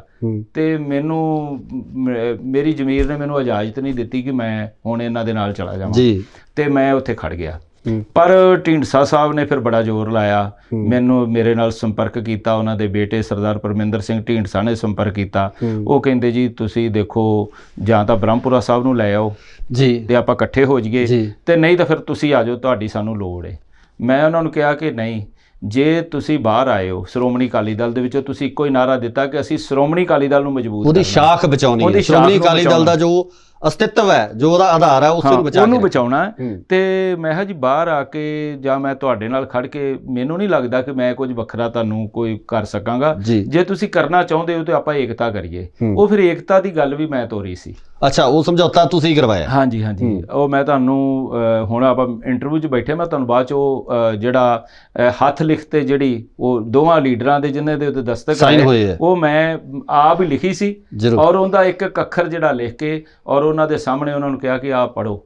ਤੇ ਉਸ ਦੇ ਉੱਤੇ 6 ਮੈਂਬਰੀ ਕਮੇਟੀ ਬਣੀ ਸੀ, ਜਿਨ੍ਹਾਂ 'ਚ ਸਾਬਕਾ ਕੈਬਨਿਟ ਮੰਤਰੀ ਸਰਦਾਰ ਜਗਦੀਸ਼ ਸਿੰਘ ਗਰਚਾ, ਜਥੇਦਾਰ ਜਗਦੇਵ ਸਿੰਘ ਤਲਵੰਡੀ ਦੇ ਬੇਟੇ ਜਿਹੜੇ ਸਾਬਕਾ MLA ਆ ਖੰਨੇ ਤੋਂ, ਜਥੇਦਾਰ ਰਣਜੀਤ ਸਿੰਘ ਤਲਵੰਡੀ, ਔਰ ਇਸੇ ਤਰ੍ਹਾਂ ਆਪਣੇ ਉਹ ਹੈਗੇ ਸਨ ਬਰਾੜ ਸਾਹਿਬ ਐਡਵੋਕੇਟ, ਤੇ ਇਧਰੋਂ ਜਥੇਦਾਰ ਉਜਾਗਰ ਸਿੰਘ ਬਡਾਲੀ ਸਨ ਸਾਬਕਾ MLA, ਤੇ ਜਥੇਦਾਰ ਮਹਿੰਦਰ ਸਿੰਘ ਸੈਣਪੁਰ ਉਹ ਮੈਂਬਰ ਸ਼੍ਰੋਮਣੀ ਗੁਰਦੁਆਰਾ ਪ੍ਰਬੰਧਕ ਕਮੇਟੀ। ਇਹ ਸਾਡੀ 6 ਮੈਂਬਰੀ ਇੱਕ ਕਮੇਟੀ ਬਣਾਈ ਗਈ ਸੀ। ਉਹ ਫਿਰ ਕਮੇਟੀ ਅਸੀਂ ਏਕਤਾ ਲਈ ਕੰਮ ਕੀਤਾ ਤੇ ਫਿਰ ਸ਼੍ਰੋਮਣੀ ਅਕਾਲੀ ਦਲ ਸੰਯੁਕਤ ਕਿ ਯੂਨਾਈਟ ਕਰਤਾ ਜੀ, ਦੋਨਾਂ ਜਥੇਦਾਰਾਂ ਨੂੰ ਇਕੱਠਿਆਂ ਬਿਠਾ ਦਿੱਤਾ। ਫਿਰ ਇਹਨਾਂ ਦਾ ਅਧਿਕਾਰਾਂ ਦਾ ਰੌਲਾ ਚੱਲ ਰਿਹਾ ਸੀ ਕਿ ਬਰਾਬਰ ਦੇ ਅਧਿਕਾਰ ਹੋਣੇ ਚਾਹੀਦੇ ਆ। ਉਹ ਫਿਰ ਪੰਗਾ ਪੈ ਗਿਆ ਕਿ ਬਰਾਬਰ ਦੇ ਅਧਿਕਾਰ ਬ੍ਰਹਮਪੁਰਾ ਸਾਹਿਬ ਕਹਿਣ ਕਿ ਜਦੋਂ ਮੈਂ ਇਹਨੂੰ ਘਰ ਜਾ ਕੇ ਕਿਹਾ ਸੀ ਇਹ ਮੰਨੇ ਨਹੀਂ ਗਏ। ਹੁਣ ਜਦੋਂ ਮੈਂ ਸ਼੍ਰੋਮਣੀ ਅਕਾਲੀ ਦਲ ਟਕਸਾਲੀ ਬਣਾ ਲਿਆ, ਉਹ ਵੀ ਅਕਾਲ ਤਖਤ ਸਾਹਿਬ ਤੇ ਜਾ ਕੇ ਅਰਦਾਸ ਕਰਕੇ ਕਿ ਅਸੀਂ ਸ਼੍ਰੋਮਣੀ ਅਕਾਲੀ ਦਲ ਬਣਾ ਰਹੇ ਹਾਂ। ਨਹੀਂ, ਇੱਕ ਗੱਲ ਹੋਰ ਹੈ ਕਿ ਸੌਹਾਂ ਪਾਈਆਂ ਗਈਆਂ ਸੀ ਉਦੋਂ, ਮੈਂ ਤੁਹਾਨੂੰ ਦੱਸਦਾ, ਸਾਰੀਆਂ ਪਾਈਆਂ ਗਈਆਂ। ਮੈਂ ਤੁਹਾਨੂੰ ਦੱਸਦਾ, ਸੌਹਾਂ ਦੀ ਗੱਲ ਵੀ ਦੱਸਦਾ ਕਿ ਜਦੋਂ ਇੰਨੀ ਗੱਲ ਹੋ ਰਹੀ ਹੈ ਤਾਂ ਇਹਨਾਂ ਹਾਲਾਤਾਂ ਦੇ ਵਿੱਚ ਆਪਾਂ ਨੂੰ ਕੀ ਕਰਨਾ ਚਾਹੀਦਾ। ਤਾਂ ਫਿਰ ਅਸੀਂ ਇਹ ਸੋਚ ਕੇ ਕਿ ਸ਼੍ਰੋਮਣੀ ਅਕਾਲੀ ਦਲ ਜਿਹੜਾ ਚਲੋ ਇੱਕ ਹੋ ਰਿਹਾ, ਤਾਂ ਸ਼੍ਰੋਮਣੀ ਅਕਾਲੀ ਦਲ ਨੂੰ ਇੱਕ ਕਰਨ ਵਾਸਤੇ ਇਹਨੂੰ ਨਾਮ ਦਿੱਤਾ ਜਾਵੇ ਸੰਯੁਕਤ ਜੀ, ਕਿ ਯੂਨਿਟੀ ਦਾ ਨਾਮ ਦਿੱਤਾ ਜਾਵੇ। ਉਹ ਫਿਰ ਯੂਨਿਟੀ ਦਾ ਨਾਮ ਦੇ ਕੇ ਤੇ ਇਹਨੂੰ ਇਕਜੁੱਟ ਕੀਤਾ ਗਿਆ ਜੀ। ਤਾਂ ਜਿਹੜੀ ਤੁਸੀਂ ਸਹੁੰ ਦੀ ਗੱਲ ਕੀਤੀ, ਉਹ ਅਕਾਲ ਤਖਤ ਸਾਹਿਬ ਤੇ ਜਾ ਕੇ ਜਥੇਦਾਰ ਰਣਜੀਤ ਸਿੰਘ ਬ੍ਰਹਮਪੁਰਾ ਜਦੋਂ ਉਹਨਾਂ ਨੇ ਅਕਾਲੀ ਦਲ ਟਕਸਾਲੀ ਬਣਾਇਆ ਸੀ, ਮੈਂ ਤਾਂ ਉਹਦੇ ਚ ਬਾਅਦ ਚ ਜੁਆਇਨ ਕੀਤਾ। ਉਹ ਕਹਿੰਦੇ ਜੀ ਅਸੀਂ ਉੱਥੇ ਅਰਦਾਸ ਕਰਕੇ ਆਏ ਸੀ ਕਿ ਅਸੀਂ ਸ਼੍ਰੋਮਣੀ ਅਕਾਲੀ ਦਲ ਨੂੰ ਸਮਰਪਿਤ ਹਾਂ ਤੇ ਅਸੀਂ ਸ਼੍ਰੋਮਣੀ ਅਕਾਲੀ ਦਲ ਦੇ ਭਲੇ ਲਈ ਦਿਨ ਰਾਤ ਇੱਕ ਕੀਤੀ ਏ, ਸਾਨੂੰ ਬੜੀਆਂ ਉਪਾਧੀਆਂ ਮਿਲੀਆਂ ਨੇ ਤੇ ਅਸੀਂ ਜ਼ਿੰਦਗੀ ਦੇ ਵਿੱਚ ਅਕਾਲੀ ਦਲ ਦੀ ਮਜ਼ਬੂਤੀ ਲਈ ਕੰਮ ਕਰਾਂਗੇ। ਉਹ ਵੱਖਰੀ ਗੱਲ ਹੈ ਕਿ ਜਿਹੜੀ ਹੁਣ ਲੋਕਾਂ ਦੇ ਵਿੱਚ ਚਰਚਾ ਚੱਲ ਰਹੀ ਹੈ ਕਿ ਉਹਨਾਂ ਨੇ ਸਹੁੰ ਖਾਧੀ ਸੀ ਕਿ ਮੈਂ ਬਾਦਲ ਨਾਲ ਜਾਵਾਂਗਾ ਕਿ ਜਾਂ ਨਹੀਂ ਜਾਵਾਂਗਾ। ਇਹ ਤਾਂ ਉਸ ਬਜ਼ੁਰਗ ਨੂੰ ਪਤਾ ਹੈ ਕਿ ਉਹਨਾਂ ਨੇ ਕੀ ਅਰਦਾਸ ਕੀਤੀ ਸੀ, ਲੇਕਿਨ ਜੋ ਸਾਨੂੰ ਉਹਨਾਂ ਨੇ ਦੱਸਿਆ ਕਿ ਅਸੀਂ ਅਰਦਾਸ ਕਰਕੇ ਉੱਥੇ ਆਏ ਸੀ। ਠੀਕ ਹੈ ਜੀ। ਨਹੀਂ, ਲੋਕਾਂ ਦੇ ਵਿੱਚ ਚਰਚਾ ਤਾਂ ਇਹੀ ਹੈ ਨਾ ਕਿ ਅਰਦਾਸ ਕਰਨ ਤੋਂ ਬਾਅਦ ਅਕਾਲ ਤਖਤ ਸਾਹਿਬ ਤੇ ਅਰਦਾਸ ਕੀਤੀ। ਬਿਲਕੁਲ ਮੈਂ ਉਸ ਗੱਲ ਦੀ, ਉਸ ਤੋਂ ਬਾਅਦ ਵਾਪਸ ਅਕਾਲੀ ਦਲ ਵੱਲ ਫੇਰ ਰੁਖ ਕੀਤਾ ਮੈਂ ਕੋਈ ਵਕਾਲਤ ਨਹੀਂ ਕਰਦਾ ਜੀ, ਪਰ ਜਦੋਂ ਦੁਬਾਰਾ ਇਹ ਗਏ ਨੇ, ਜਦੋਂ ਇਹਨਾਂ ਦੀ ਯੂਨਿਟੀ ਹੋਈ ਹੈ, ਉਹ ਉਸ ਦਿਨ ਤਖਤ ਕੇਸਗੜ੍ਹ ਸਾਹਿਬ ਦੇ ਉੱਤੇ ਜਾਣਾ ਸੀ ਜੀ। ਉੱਥੇ ਅਰਦਾਸ ਸੀ ਕਿ ਸ਼੍ਰੋਮਣੀ ਅਕਾਲੀ ਦਲ ਇੱਕ ਹੋਇਆ ਤੇ ਅਸੀਂ ਅੱਗੇ ਵਧੀਏ। ਤਾਂ ਉੱਥੇ ਫਿਰ ਅਧਿਕਾਰਾਂ ਦੀ ਗੱਲ ਚੱਲੀ। ਤਾਂ ਇੱਕ ਕਮਰੇ ਦੇ ਵਿੱਚ ਮੈਂ ਇਹਨਾਂ ਨੂੰ ਬੰਦ, ਜਾਣੀ ਕਿ ਬੈਠ ਗਏ ਜੀ, ਉਹ ਕੁੰਡੀ ਲਗਾ ਦਿੱਤੀ। ਬਾਹਰ ਸੈਂਕੜਿਆਂ ਦੀ ਤਾਦਾਦ ਦੇ ਵਿੱਚ ਸਾਡੇ ਵਰਕਰ ਤੇ ਅਹੁਦੇਦਾਰ ਖੜੇ ਸੀ, ਵੇਟ ਕਰ ਰਹੇ ਸੀ ਕਿ ਕਦੋਂ ਆਪਾਂ ਤਖਤ ਸਾਹਿਬ ਤੇ ਜਾ ਕੇ ਦਰਸ਼ਨ ਕਰੀਏ ਜੀ। ਪਰ ਇਹਨਾਂ ਦੇ ਅਧਿਕਾਰਾਂ ਦਾ ਰੌਲਾ ਫਿਰ ਪੈ ਗਿਆ। ਅੱਛਾ। ਤੇ ਮੈਂ ਉੱਥੇ ਫਿਰ ਇਹਨਾਂ ਨੂੰ ਬੜੇ ਕੜੱਤਨ ਭਰੇ, ਮੈਂ ਤੇ ਤਲਵੰਡੀ ਸਾਹਿਬ ਨੇ ਇਹ ਸ਼ਬਦ ਵਰਤੇ ਕਿ ਤੁਸੀਂ ਬਜ਼ੁਰਗੋ ਕੀ ਕਹਿੰਦੇ ਹੋ ਕਿ ਅਸੀਂ ਇਲੈਕਸ਼ਨ ਨਹੀਂ ਲੜਨਾ, ਅਸੀਂ ਪੰਥ ਤੇ ਪੰਜਾਬ ਨੂੰ ਬਚਾਉਣ ਲਈ ਕੰਮ ਕਰ ਰਹੇ ਹਾਂ, ਤੇ ਆ ਤੁਸੀਂ ਤਾਂ ਜਵਾਕਾਂ ਵਾਂਗ ਲੜ ਰਹੇ ਹੋ। ਤੁਹਾਡੀ ਇਹ ਲੜਾਈ ਜੇ ਬਾਹਰ ਚਲੀ ਜਾਵੇ ਤੇ ਕਿਸ ਤਰ੍ਹਾਂ ਦਾ ਪ੍ਰਭਾਵ ਜਾਏਗਾ। ਤੇ ਤੁਸੀਂ ਸਿਆਣਪ ਵਾਲਾ ਕੰਮ ਕਰੋ। ਤੁਹਾਡੇ ਕੋਲ ਤੁਸੀਂ 4-4 5-5 ਵਾਰ MLA ਬਣੇ ਹੋ, ਮੰਤਰੀ ਬਣੇ ਹੋ। ਤੇ ਬ੍ਰਹਮਪੁਰਾ ਸਾਹਿਬ ਕਹਿੰਦੇ ਕਿ ਦੇਖੋ ਮੈਂ ਤਾਂ ਪ੍ਰਧਾਨਗੀ ਵੀ ਛੱਡ ਦਿੱਤੀ ਹੈ, ਢੀਂਡਸਾ ਸਾਹਿਬ ਨੂੰ ਪ੍ਰਧਾਨ ਵੀ ਮੰਨ ਲਿਆ, ਪਰ ਇਹ ਅਧਿਕਾਰ ਜਿਹੜੇ ਆ ਬਰਾਬਰ ਦੇ, ਉਹ ਅਧਿਕਾਰਾਂ ਦਾ ਮਤਲਬ ਸਿਰਫ ਉਹ ਅੱਗੇ ਜਾ ਕੇ ਮੈਂ ਤੁਹਾਨੂੰ ਦੱਸਾਂਗਾ ਕਿ ਉਹ ਕਿਉਂ ਮੰਗ ਰਹੇ ਸੀ। ਅੱਛਾ। ਤਾਂ ਉੱਥੇ ਫਿਰ ਇਹ ਗੱਲ ਹੋਈ ਕਿ ਅੱਜ ਤੋਂ ਬਾਅਦ ਢੀਂਡਸਾ ਸਾਹਿਬ ਨੇ ਕਹਿਤਾ ਕਿ ਆ ਕੇਸਗੜ੍ਹ ਸਾਹਿਬ ਤੇ ਖੜੇ ਆ, ਮੇਰੇ ਮਨ ਦੇ ਵਿੱਚ ਕੋਈ ਮੈਲ ਨਹੀਂ, ਮੈਂ ਬਿਲਕੁਲ ਜੇ ਤੁਸੀਂ ਮੈਨੂੰ ਪ੍ਰਧਾਨ ਮੰਨਿਆ ਤੇ ਮੈਂ ਪੂਰੇ ਨਿਆਂ ਨਾਲ ਚੱਲਾਂਗਾ। ਤੇ ਕੋਈ ਵੀ ਗੱਲ, ਜਿਵੇਂ ਆਪਾਂ ਉਹ ਇੱਕ ਸਹੁੰ ਖਾਧੀ ਜਾਂਦੀ ਹੈ ਨਾ ਜਦੋਂ ਗਵਰਨਰ ਓਥ ਸੈਰਮਨੀ ਕਰਵਾਉਂਦਾ, ਤਾਂ ਉਦੋਂ ਹੁੰਦਾ ਕਿ ਮੈਂ ਜਿਹੜਾ ਗੋਪਨੀਅਤ ਇਸ ਗੱਲ ਦੀ ਰੱਖਾਂਗਾ ਕਿ ਕੋਈ ਵੀ ਭੇਦ ਜਿਹੜਾ ਉਹ ਮੈਂ ਬਾਹਰ ਨਹੀਂ ਜਾਏਗਾ, ਤੇ ਮੈਂ ਪਾਰਟੀ ਦੇ ਹਿੱਤ ਵਿੱਚ ਜਾਂ ਪੰਜਾਬ ਦੇ ਹਿੱਤ ਵਿੱਚ ਜਾਂ ਜਿਹੜੀ ਮੈਨੂੰ ਜ਼ਿੰਮੇਵਾਰੀ ਦਿੱਤੀ ਗਈ ਉਹਦੇ ਹਿੱਤ ਵਿੱਚ ਕੰਮ ਕਰਾਂਗਾ, ਬਿਨਾਂ ਪਾਰਟੀਬਾਜ਼ੀ ਤੋਂ ਉੱਪਰ ਉੱਠ ਕੇ। ਤਾਂ ਉਹ ਜਿਹੜੀ ਗੱਲ ਸੀ ਉਸ ਦੇ ਵਿੱਚ ਜਦੋਂ ਅੱਗੇ ਜਾ ਕੇ ਮੀਟਿੰਗਾਂ ਸ਼ੁਰੂ ਹੋਈਆਂ, ਚੋਣ ਗੱਠਜੋੜ ਦੀਆਂ ਗੱਲਾਂ ਸ਼ੁਰੂ ਹੋਈਆਂ, ਤਾਂ ਉਹਦੇ ਵਿੱਚ ਆਪ ਨਾਲ ਗੱਲਬਾਤ ਕਰਨ ਦੀ ਆਮ ਆਦਮੀ ਪਾਰਟੀ ਸਹਿਮਤੀ ਬਣੀ, ਕਿਉਂਕਿ ਮੈਂ ਤੁਹਾਨੂੰ ਇਹ ਦੱਸਣਾ ਚਾਹੁੰਦਾ ਕਿ ਆਮ ਆਦਮੀ ਪਾਰਟੀ ਨਾਲ ਮੇਰੇ ਬੜੇ ਗਹਿਰੇ ਸਬੰਧ ਸਨ ਜੀ। ਉਹ ਇਹ ਸਬੰਧ ਸਨ ਕਿ ਜਦੋਂ 2013 ਦੇ ਵਿੱਚ ਇੱਕ NGO ਦੇ ਰੂਪ ਦੇ ਵਿੱਚ ਚੱਲਦੀ ਸੀ ਤਾਂ ਕੇਜਰੀਵਾਲ ਸਾਹਿਬ ਸਾਡੇ ਕੋਲ ਉੱਥੇ ਜੰਤਰ ਮੰਤਰ ਤੇ ਆਉਂਦੇ ਸੀ ਜਦੋਂ ਅਸੀਂ ਹੰਗਰ ਸਟ੍ਰਾਈਕ ਰੱਖੀ ਸੀ। ਤਾਂ ਉੱਥੇ ਫਿਰ ਸਾਡੀ ਨੇੜਤਾ ਹੋ ਗਈ, ਫਿਰ ਮੈਂ ਇਹਨਾਂ ਦੇ ਘਰ ਆਉਣਾ ਜਾਣਾ ਸ਼ੁਰੂ ਹੋ ਗਿਆ ਕੇਜਰੀਵਾਲ ਸਾਹਿਬ ਦੇ। ਤਾਂ ਉਸ ਦੇ ਵਿੱਚ ਅਸੀਂ ਜਿਹੜਾ ਕਿ ਇਹਨਾਂ ਨੇ ਇੱਕ ਸਾਨੂੰ ਆਫਰ ਦਿੱਤੀ ਸੀ ਕਿ ਤੁਸੀਂ ਪੰਜਾਬ ਨੂੰ ਸੰਭਾਲੋ ਜੀ। ਜਦੋਂ ਪੰਜਾਬ ਨੂੰ ਸੰਭਾਲਣ ਦੀ ਗੱਲ ਆਈ ਤਾਂ ਅਸੀਂ ਇਕਜੁੱਟ ਹੋ ਕੇ ਇੱਧਰ ਚੱਲ ਪਏ ਆਮ ਆਦਮੀ ਪਾਰਟੀ ਵਾਲੇ ਪਾਸੇ ਕਿ ਇਹਨਾਂ ਨੂੰ ਸਪੋਰਟ ਕਰੀਏ। ਫੂਲਕਾ ਸਾਹਿਬ ਤੇ ਮੇਰੀ ਇੱਕ ਖਬਰ ਲੱਗ ਗਈ ਕਿ ਇਹ ਆਮ ਆਦਮੀ ਪਾਰਟੀ ਨੂੰ ਜੁਆਇਨ ਕਰਨਗੇ। ਉਸ ਦਾ ਅਜੇ ਗੱਲ ਚੱਲ ਹੀ ਰਹੀ ਸੀ ਕਿ ਮੈਨੂੰ ਵਿਦੇਸ਼ਾਂ ਤੋਂ, ਖਾਸ ਕਰਕੇ ਅਮਰੀਕਾ, ਕੈਨੇਡਾ, ਆਸਟ੍ਰੇਲੀਆ ਤੋਂ, ਅਲੱਗ-ਅਲੱਗ ਦੇਸ਼ਾਂ ਤੋਂ ਜਿਹੜੇ ਸਾਡੇ ਵੈਲਵਿਸ਼ਰ ਬਾਹਰ ਜਿਹੜੇ ਪੰਜਾਬ ਨੂੰ ਪਿਆਰ ਕਰਦੇ ਨੇ ਲੇਕਿਨ ਉਹਨਾਂ ਦੀ ਸੋਚ ਇੱਕ ਅਲੱਗ ਤਰ੍ਹਾਂ ਦੀ ਏ, ਉਹ ਕਹਿਣ ਕਿ ਤੁਸੀਂ ਹੁਣ ਝਾੜੂ ਫੜੋਗੇ, ਤੁਸੀਂ ਟੋਪੀਆਂ ਪਾਓਗੇ, ਤੁਸੀਂ ਹੁਣ ਮਫਰਲ ਪਾਓਗੇ ਗਲਾਂ ਦੇ ਵਿੱਚ ਆਮ ਆਦਮੀ ਪਾਰਟੀ ਦੇ। ਤਾਂ ਮੈਨੂੰ ਫਿਰ ਉਹਨਾਂ ਦਾ ਇੰਨਾ ਕੁ ਪ੍ਰਭਾਵ ਇਸ ਗੱਲ ਦਾ ਵਧਿਆ ਤੇ ਮੈਂ ਆਪਣੇ ਆਪ ਨੂੰ ਪਿੱਛੇ ਹਟਾ ਲਿਆ। ਆਪਾਂ ਫਿਰ ਉੱਥੇ ਸੰਯੁਕਤ ਅਕਾਲੀ ਦਲ ਤੇ ਆਈਏ, ਮੈਂ ਉੱਥੇ ਆ ਗਿਆ, ਠੀਕ ਹੈ ਨਾ। ਮੈਂ ਗੱਲ ਕਹਿਣੀ ਚਾਹੁੰਦਾ ਕਿ ਜਦੋਂ ਸਾਰੇ ਰਸਤਿਆਂ ਦੇ ਵਿੱਚੋਂ ਲੰਘਦੇ ਸ਼੍ਰੋਮਣੀ ਅਕਾਲੀ ਦਲ ਵਾਲੇ ਪਾਸੇ ਆਏ, ਜਦੋਂ ਇਹ ਸਾਰਾ ਤਜਰਬਾ ਦੇਖਿਆ ਕਿ ਇੱਥੇ ਕੁਝ ਵੱਖਰਾ ਨਹੀਂ ਹੋ ਰਿਹਾ, ਕਿ ਜਿਹੜੀ ਇੱਕ ਭਾਵਨਾ ਨੂੰ ਲੈ ਕੇ। ਸਰ ਸਵਾਲ ਇੱਥੇ ਇਹ ਖੜਾ ਹੁੰਦਾ ਹੈ ਕਿ ਤੁਸੀਂ ਤਾਲਮੇਲ ਕਰਵਾਉਂਦੇ ਹੋ, ਬ੍ਰਹਮਪੁਰਾ ਸਾਹਿਬ ਦਾ, ਢੀਂਡਸਾ ਸਾਹਿਬ ਦਾ ਮਿਲਾਪ ਕਰਵਾਉਂਦੇ ਹੋ, ਇੰਨੇ ਐਫਰਟਸ ਕਰਦੇ ਹੋ, ਪਾਰਟੀ ਨੂੰ ਲੀਹ 'ਤੇ ਲਿਆਉਣ ਦੀ ਗੱਲ ਕਰਦੇ ਹੋ, ਉਸ ਤੋਂ ਬਾਅਦ ਦੁਬਾਰੇ ਛੱਡਣ ਤੋਂ ਬਾਅਦ ਫਿਰ ਵਾਪਸ ਉਸੇ ਪਾਰਟੀ ਦੇ ਵਿੱਚ ਜਾਣਾ ਜਿੱਥੇ ਕਿਹਾ ਜਾਂਦਾ ਸੀ ਕਿ ਇੱਕ ਪਰਿਵਾਰ ਦੀ ਪਾਰਟੀ ਬਣ ਕੇ ਰਹਿ ਗਈ ਹੈ। ਦੇਖੋ ਉਹ ਕੀ ਗੱਲ ਸੀ, ਸਭ ਤੋਂ ਵੱਡੀ ਗੱਲ ਸੀ ਕਿ ਜਦੋਂ ਮੈਂ ਤੁਹਾਨੂੰ ਦੱਸਣ ਲੱਗਾ ਸੀ ਨਾ ਕਿ ਆਮ ਆਦਮੀ ਪਾਰਟੀ ਨਾਲ ਗੱਲ ਚੱਲਦੀ ਫਿਰ ਸਮਝੌਤੇ ਦੀ ਜਦੋਂ ਗੱਲ ਚੱਲੀ ਉੱਥੇ ਵੀ ਜ਼ਿੰਮੇਵਾਰੀ ਮੇਰੀ ਲਗਾਈ ਗਈ, ਮੇਰੀ ਤੇ ਸਰਦਾਰ ਬਰਜਿੰਦਰ ਸਿੰਘ ਹਸੈਨਪੁਰ ਜੀ, ਉਹਨਾਂ ਦੀ। ਤੇ ਅਸੀਂ ਨਾ ਕਾਫੀ ਐਫਰਟਸ ਕੀਤੀ ਤੇ ਜਿਹੜੀ ਆਮ ਆਦਮੀ ਪਾਰਟੀ ਨੇ ਇੱਕ ਕੰਡੀਸ਼ਨ ਰੱਖ ਦਿੱਤੀ ਕਿ ਸਾਡੇ ਸਿੰਬਲ ਤੇ ਤੁਹਾਨੂੰ ਇਲੈਕਸ਼ਨ ਲੜਨਾ ਪਏਗਾ। ਤੇ ਮੈਂ ਆਣ ਕੇ ਢੀਂਡਸਾ ਸਾਹਿਬ ਨੂੰ ਤੇ ਉਹਨਾਂ ਦੇ ਬੇਟੇ ਨੂੰ ਦੋਨਾਂ ਨੂੰ ਬਿਠਾ ਕੇ ਉਹਨਾਂ ਨੂੰ ਇੱਕ ਕਿਹਾ ਕਿ ਆਹ ਗੱਲ ਹੋ ਰਹੀ ਹੈ, ਦੱਸੋ ਕੀ ਕਰਨਾ। ਉਹ ਕਹਿੰਦੇ ਜੀ ਆਪਾਂ ਇਹਨਾਂ ਦੇ ਸਿੰਬਲ ਤੇ ਇਲੈਕਸ਼ਨ ਨਹੀਂ ਲੜ ਸਕਦੇ, ਆਪਾਂ ਇੰਡੀਪੈਂਡੈਂਟ ਆਪਣਾ ਇਲੈਕਸ਼ਨ ਲੜਾਂਗੇ ਤੇ ਆਪਣੇ ਨਾਲ ਸੀਟ ਸ਼ੇਅਰਿੰਗ ਕਰ ਲੈਣ। ਚਲੋ ਸਾਡੀ ਗੱਲ ਟੁੱਟ ਗਈ। ਟੁੱਟਣ ਤੋਂ ਬਾਅਦ ਫਿਰ ਆਹ ਗੱਲ ਕੈਪਟਨ ਅਮਰਿੰਦਰ ਸਿੰਘ ਅਸਤੀਫਾ ਦੇ ਗਏ, ਪੰਜਾਬ ਦੀ ਰਾਜਨੀਤੀ 'ਚ ਬਦਲਾਅ ਆਉਣਾ ਸ਼ੁਰੂ ਹੋ ਗਿਆ। ਪ੍ਰਧਾਨ ਮੰਤਰੀ ਨਰਿੰਦਰ ਮੋਦੀ ਨੇ 3 ਕਾਲੇ ਕਾਨੂੰਨ ਵਾਪਸ ਲੈ ਲਏ ਤੇ ਉਹ ਜਿਹੜੀ ਕਿਸਾਨਾਂ ਦੇ ਨਾਲ ਟਕਰਾਅ ਸੀ ਉਹ ਘਟਿਆ, ਉੱਥੋਂ ਕਿਸਾਨ ਪੰਜਾਬ 'ਚ ਆ ਗਏ ਤੇ ਇੱਕ ਰਾਜਨੀਤਿਕ ਸਾਰਾ ਸਿਨੈਰੀਓ ਬਦਲਣਾ ਸ਼ੁਰੂ ਹੋ ਗਿਆ। ਤਾਂ ਉਹਨਾਂ ਦਿਨਾਂ ਦੇ ਵਿੱਚ ਫਿਰ ਗੱਲ ਸ਼ੁਰੂ ਹੋ ਗਈ ਕਿ ਖਬਰਾਂ ਇਹ ਲੱਗਣੀਆਂ ਸ਼ੁਰੂ ਹੋ ਗਈਆਂ। ਸਭ ਤੋਂ ਪਹਿਲਾਂ ਕੈਪਟਨ ਅਮਰਿੰਦਰ ਸਿੰਘ ਨੇ 2-3 ਹੇਠ ਉੱਤੇ ਹੀ ਬਿਆਨ ਦਿੱਤੇ ਕਿ ਭਾਜਪਾ, ਸ਼੍ਰੋਮਣੀ ਅਕਾਲੀ ਦਲ ਸੰਯੁਕਤ ਤੇ ਅਸੀਂ, ਕੈਪਟਨ ਅਮਰਿੰਦਰ ਸਿੰਘ ਕਹਿੰਦਾ ਕਿ ਅਸੀਂ ਇਕੱਠੇ ਗੱਠਜੋੜ ਬਣਾ ਜੀ ਤੇ ਉਸ ਦਾ ਅਸੀਂ ਸਟਰੋਂਗਲੀ ਕੰਡੈਮ ਕੀਤਾ।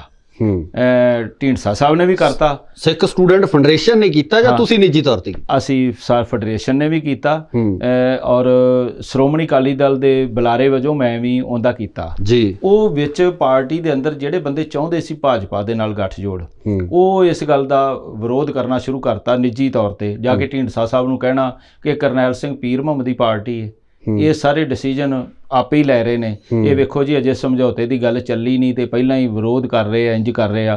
ਤੇ ਮੈਂ ਉਹਨਾਂ ਨੂੰ ਕਿਹਾ ਜੀ ਇਹਦੇ ਤੇ ਕੋਰ ਕਮੇਟੀ ਦੀ ਮੀਟਿੰਗ ਬੁਲਾਓ, ਕਿਉਂਕਿ ਮੈਂ ਨਹੀਂ ਸੀ ਉਹ ਬਿਆਨ ਦੇ ਰਿਹਾ, ਉਹ ਬ੍ਰਹਮਪੁਰਾ ਸਾਹਿਬ ਬਿਆਨ ਦੇ ਰਹੇ ਸੀ। ਉਹ ਮੈਨੂੰ ਕਹਿੰਦੇ ਸੀ ਕਿ ਤੂੰ ਭਾਈ ਏਕਤਾ ਕਰਾਈ ਏ ਤੇ ਤੂੰ ਉੱਥੇ ਬੈਠਾ ਢੀਂਡਸਾ ਸਾਹਿਬ ਦੇ ਨੇੜੇ, ਮਤਲਬ ਬ੍ਰਹਮਪੁਰਾ ਸਾਹਿਬ ਨੂੰ ਪਹਿਲਾਂ ਪਤਾ ਸੀ ਕਿ ਇਹ ਸਾਰੀਆਂ ਚੀਜ਼ਾਂ ਬਿਲਕੁਲ ਪਤਾ ਸੀ। ਉਹ ਜਦੋਂ ਬਿਆਨ ਹੇਠ ਉੱਤੇ ਲੱਗਣੇ ਸ਼ੁਰੂ ਹੋ ਗਏ, ਟੀਵੀ ਦੀਆਂ ਡਿਬੇਟਾਂ ਦੇ ਵਿੱਚ ਜਿਹੜੇ ਐਨਾਲਿਸਿਸ ਕਰਦੇ ਆ ਉਹਨਾਂ ਸ਼ੁਰੂ ਕਰਤਾ ਕਿ ਬ੍ਰਹਮਪੁਰਾ ਤੇ ਢੀਂਡਸਾ ਦੇ ਰਾਹ ਵੱਖਰੇ ਵੱਖਰੇ ਹੋ ਸਕਦੇ ਨੇ ਤੇ ਕਰਨੈਲ ਸਿੰਘ ਪੀਰ ਮੁਹੰਮਦ ਜੋ ਵੀ ਬਿਆਨ ਦੇ ਰਹੇ ਆ ਉਹ ਬ੍ਰਹਮਪੁਰਾ ਸਾਹਿਬ ਦੇ ਕਹਿਣ ਤੇ ਦੇ ਰਹੇ ਆ, ਇਹਦੇ ਵਿੱਚ ਕੋਈ ਦੋ ਰਾਏ ਨਹੀਂ ਸੀ, ਬਿਆਨ ਵੀ ਉਹਨਾਂ ਦੇ ਕਹਿਣ ਤੇ ਹੀ ਹੋ ਰਹੇ ਸੀ।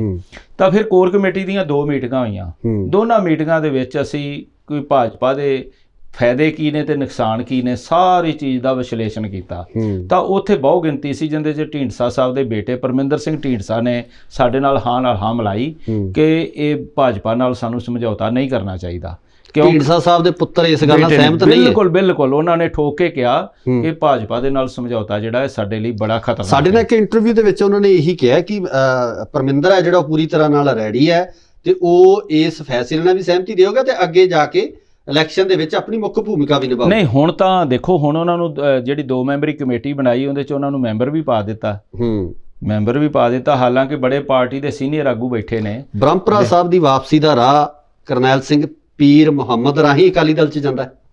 ਦੇਖੋ, ਉਹਨਾਂ ਦੇ ਤਾਂ ਆਪਦੇ ਬੜੇ ਗਹਿਰੇ ਸੰਬੰਧ ਸਨ ਅਕਾਲੀ ਦਲ ਦੇ ਨਾਲ, ਇੰਨੇ ਸਾਲ ਰਹੇ ਨੇ। ਪਰ ਇਹ ਨਾ ਜਿਹੜਾ ਵਖਰੇਵਾਂ ਬਣਿਆ ਸੀਗਾ, ਹਾਲਾਂਕਿ ਇੱਕ ਪ੍ਰੈਸ ਦੇ ਵਿੱਚ ਬਿਆਨ ਦੇਣ ਵੇਲੇ ਉਹਨਾਂ ਨੇ ਇੱਕ ਸ਼ਬਦ ਵੀ ਬੋਲ ਦਿੱਤਾ ਸੀ, ਅਪਸ਼ਬਦ ਵੀ ਕਹਿ ਦਿੱਤਾ ਸੀ, ਜਿਹੜੀ ਕਾਫੀ ਜਿਹਦੇ ਬਾਬਤ ਚਰਚਾ ਵੀ ਕਾਫੀ ਹੋਈ। ਤੇ ਉਸ ਤੋਂ ਬਾਅਦ ਮੈਨੂੰ ਲੱਗਦਾ ਨਹੀਂ ਕਿ ਇਸ ਤਰ੍ਹਾਂ ਦੇ ਵਾਪਸੀ ਦੇ ਕਾਰਨ ਬਣ ਸਕਦੇ। ਕੀ ਤੁਹਾਡੇ ਕਾਰਨ ਵੀ ਉਹ ਸਹਿਮਤ ਹੋਏ? ਦੇਖੋ, ਫਿਰ ਉਹ ਕੀ ਹੁੰਦਾ ਹੈ, ਜਦੋਂ ਅਸੀਂ ਸਾਡੇ ਕੋਲ ਸਾਰੇ ਪੱਖ ਅਸੀਂ ਵਾਚੇ ਕਿ ਭਾਜਪਾ ਦੇ ਸਾਨੂੰ ਸੁਨੇਹੇ ਆ ਰਹੇ ਆ, ਸਾਨੂੰ ਵੀ ਆਏ, ਬ੍ਰਹਮਪੁਰਾ ਸਾਹਿਬ ਨੂੰ ਆਏ, ਮੈਨੂੰ ਵੀ ਨਿੱਜੀ ਤੌਰ ਤੇ ਦਿੱਲੀ ਤੋਂ। ਦੇਖੋ, ਪੰਜਾਬ ਦੇ ਵਿੱਚ ਰਹਿੰਦੇ ਆ, ਲਗਾਤਾਰ ਦਿੱਲੀ ਦੇ ਵਿੱਚ ਵੀ ਕਿਹੜੇ ਕਿਹੜੇ ਆਗੂ ਸੀ ਜਿਹੜੇ ਭਾਜਪਾ ਵੱਲੋਂ ਸੁਨੇਹੇ ਦੇ ਰਹੇ? ਬਹੁਤ ਵੱਡੇ ਪੱਧਰ ਤੇ। ਨਾਮ ਲੈ ਦਿਓ। ਨਹੀਂ, ਮੈਂ ਨਾਮ ਨਹੀਂ ਲਾਂਗਾ, ਕਿਉਂਕਿ ਫਿਰ ਵੀ ਸਮਾਂ ਕਈ ਵਾਰੀ ਅਗਲੇ, ਜੇ ਤਾਂ ਅਗਲਾ ਕਹੇ ਸਾਡਾ ਨਾਮ ਲਵੋ ਤੇ ਆਪਾਂ ਜ਼ਰੂਰ ਲੈਂਦੇ।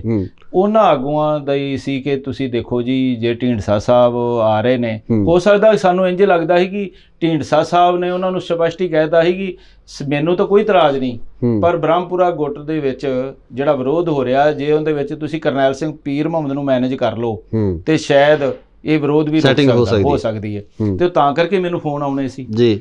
ਮੈਂ ਤਾਂ ਉਹਨਾਂ ਬੰਦਿਆਂ ਨੂੰ ਕੁਝ ਨੂੰ ਜਾਣਦਾ ਸੀ, ਕੁਝ ਨੂੰ ਜਾਣਦਾ ਵੀ ਨਹੀਂ ਸੀ, ਬੜੇ ਸੀਨੀਅਰ ਕੇਂਦਰੀ ਲੈਵਲ ਦੇ ਬੰਦੇ।